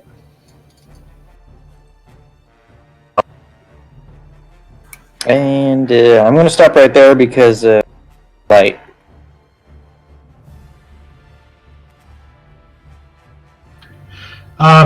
Just remember that Wax is standing over a dead body, which makes that difficult terrain. I don't know if that affected your movement at all. Yeah, I counted that as difficult terrain. Okay. Did you want to use your action for? I think I had to use my action to go that. Okay. Sally. 10. Which way did they go? You hear the echoes of Thorn running to the west as his heavy feet hit the stone before you hear a splashing of water again. Oh, so he's chasing them. Okay. Well, I was hoping to use these fellas as cannon fodder for us, so we wouldn't have to do as much work as needed. But oh well. And I will wait. I will stay here and take the dodge action. Okay, this guy's dead. Shawnee, you're watching as everybody's taking off down the hallway to the left. Yeah, and I'm also feeling like there might not be enough fighting down that way since everybody's going that way, so I'm going to burst open the door behind me. Okay. Go ahead and give me a strength check or a weapon attack. Up to you. Yeah, it's a strength check, but I have advantage because I'm raging. And that's the thing, is I'm raging, and I don't want this rage to end without being fully utilized because it's the last one I have for the day, guys. So if you're intending to short rest here, I'm sorry for your luck because I'm going to spoil that for you. I was wondering why you raged again. Well, because I took 8 points of damage, which is a third of my life in the first opening of the round, so that's why I did it. Okay, go ahead and give me your roll. Oh my god, roll 20. Thanks, man. There's just way too much blood on the ground. As you kind of slip a little bit and you sort of throw your hip in a little bit, you're like, oh, damn it. So, out of curiosity, that's probably not considered an attack, is it? That's a ability check. That's an ability check. So if I don't take damage by the end of, or by the beginning of my next turn, my rage ends anyway. So I'm going to go ahead and move, since I was weak fighting against that door. 5, 10, 15, 20, 25, 30, trying to get somewhere where I might take damage. Just remember that Wax is standing over a dead body. So Wax's square is difficult.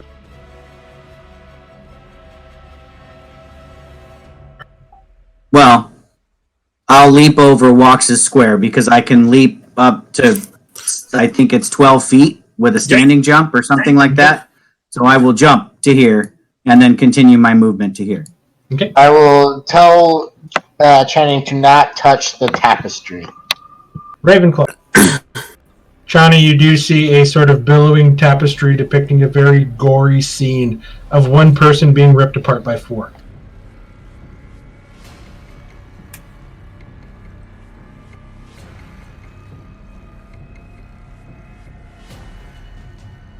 You can use your action to dash to there. Yes, I'm moving further Okay. up, so I'm dashing.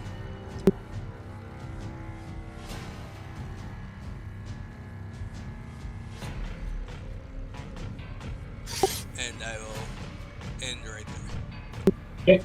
Keelim. Alright, now with some more members, I'm going in. Okay. Just needed 12. That definitely hits. Bonus action. How does 6 deal ya? The 6 will miss, but the first one was clean across the jaw, causing him to drop his torch, extinguishing it in the wall. Exactly as I planned. Walks. Well, almost crabbing himself over seeing this behemoth of a woman jump over him. He'll shakily just wave his hand for a bonus action and cast Healing Word. Okay. Are you going to use anything? Are you going to do anything for your action? I'm probably going to follow up behind them. Okay. So go ahead and cast your Healing Word. I'm going to move on to Beta. You can take dodge as an action, Walks, if you want to give any enemy a disadvantage to attack. If you're not going to spend your action, you can always dodge. That's what I've been doing. He's just going to fall behind. And who did you Healing Word? You. Oh, okay. I'm going to wait for the heal. Thank you. Okay, go ahead, Beta. She's going to attack to kill this guy. And the 8 will sadly miss. 3. Why is this not? Guess we're gonna dance a little more. Okay. It is his turn. He somehow lost his light. He cannot see. He's going to attack in your general space at disadvantage.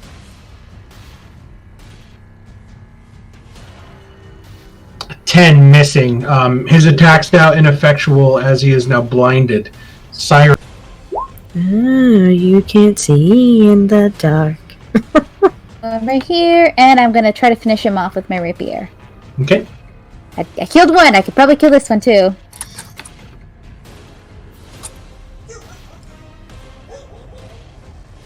Leaning in, you watch as he goes up high and swings down, bringing his arm up again, and you shove your rapier in through his armpit, piercing his heart, killing. Takes care of that. Where is your god now? You guys are left now with the sounds of trickling and rippling water. The stench of the sewage being overpowered now by a much stronger irony, tangy, coppery sort of hint in the air. Ravenclaw, you turn around, and beyond the pillar you see a altar piled high with what looks to be organs. Thorn, you see it too. Hearts, stomachs, lungs, kidneys, piled about 5 feet high, dripping gore. And that's where we're going to leave off today. Well, I can't go through Thorn in my turn. Nope, everybody is up. We're officially out of initiative as there's nobody left to fight. Okay. The only thing left to say is that Chani, Thorn, and Siren are coated in this strange, stinky pollen. It is very unappetizing to smell. It almost smells like ammonia. Thorn, you barely notice it, but those of you that get close to Chani and Siren that can smell it very strongly. It's like dog pee that's been kind of sitting for a long time. Like, it's very potent. Whatever that stuff was, has a pretty bad stench to it. Well, we are standing in a pool of water. I imagine I can splash myself next session and try to wash some of it off, but... With sewage water. Yeah, that's true. What's going to be smelling better, the piss on me or the sewage water? We'll see. I don't know. Let's rinse ourselves off. Which smells worse, cat pee or poo-poo water? Right? Yeah. All right. A quick question: does inspiration last until I use it, or since next session will that go away?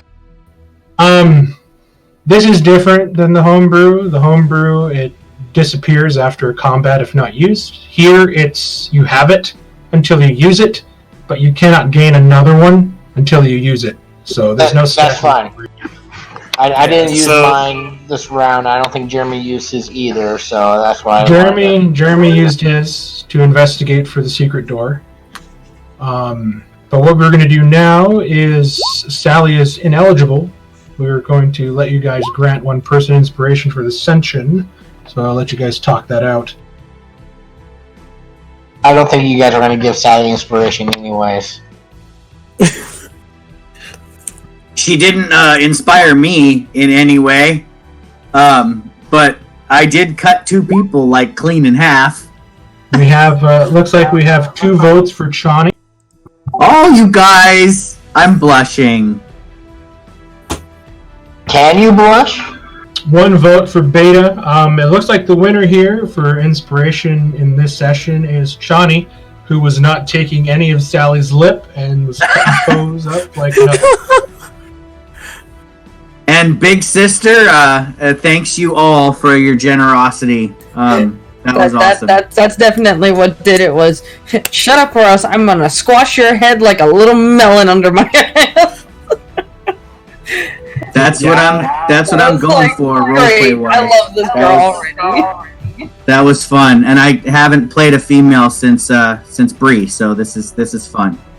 Thank you guys. Well, good job. We kept that one moving pretty good. We got through. Shawnee's like a honey badger. She don't take shit from no one. We got through 2 pretty, fun on my account. I was trying to think of what traps are fun to pull on low levels, and I'm like, maybe trying to put some to sleep and separating the group a bit. And it just so happened to work out that the healer got pulled away, so that was kind of fun. I liked it. The action was pretty fast paced, Mark. It was good, and it felt challenging, but not like overpowering challenging. I figured so this is a lot more. This is a lot more second level than that. Yes, person that can cast fireball. So. And definitely starting off with that 8 damage on me still felt like, oh no, this could go really badly. So it was good. It was a good amount of tension. They only had a +3 on their little spell attack too, so that was amazing.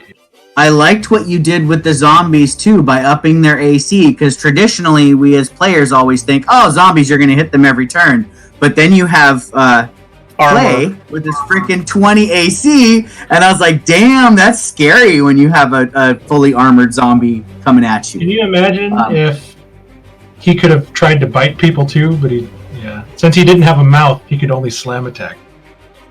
Yeah, I just really liked it. It was good flavor to have zombies with various ACs, and also our previous PCs. It was all in all good comeback for this campaign. I'm excited. So now you guys can say that you lost a character, and now you can say that you killed the same character. So. I had a blast. Thank you guys.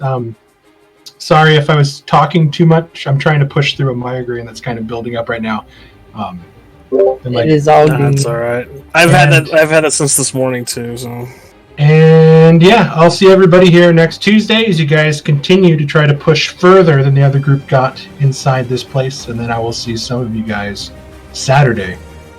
Yep, it's 1:30 here. So. Oh, and do we have a thing Friday, Jeremy? If you guys want to, I'm up for it. I'm totally. Okay, so I think I just have to finish my character for that. I started one. Where's first level, I assume? I think it was 3rd level. Was that right, B? Yeah, you've at least got some class.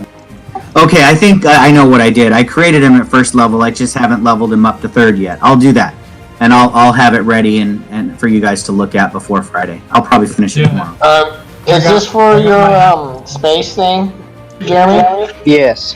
Okay, I probably won't make it to the first one. Due to everything and a school event, I gotta catch up on homework and make sure I can't play this week. Well, if you guys want to wait for Chris, we could always do a different You Game guys I can go have- ahead without me. I gotta make sure my work is done. Too much porn. No, is that So, like, Trey two just classes? doesn't deny it anymore. I have He's two like, classes going on at the same time, and due dates are different. And God, and plus you got the whole, Corona thing too. well, I don't have class until May. I don't go back to school until May 4th. Yeah, see, most of the schools here is not until April 28th. So. All right, on. Thank you guys. Have a good rest of your night, and I'll see you guys next time. Ta-ta! Good night, everybody. Good night. Have a good night.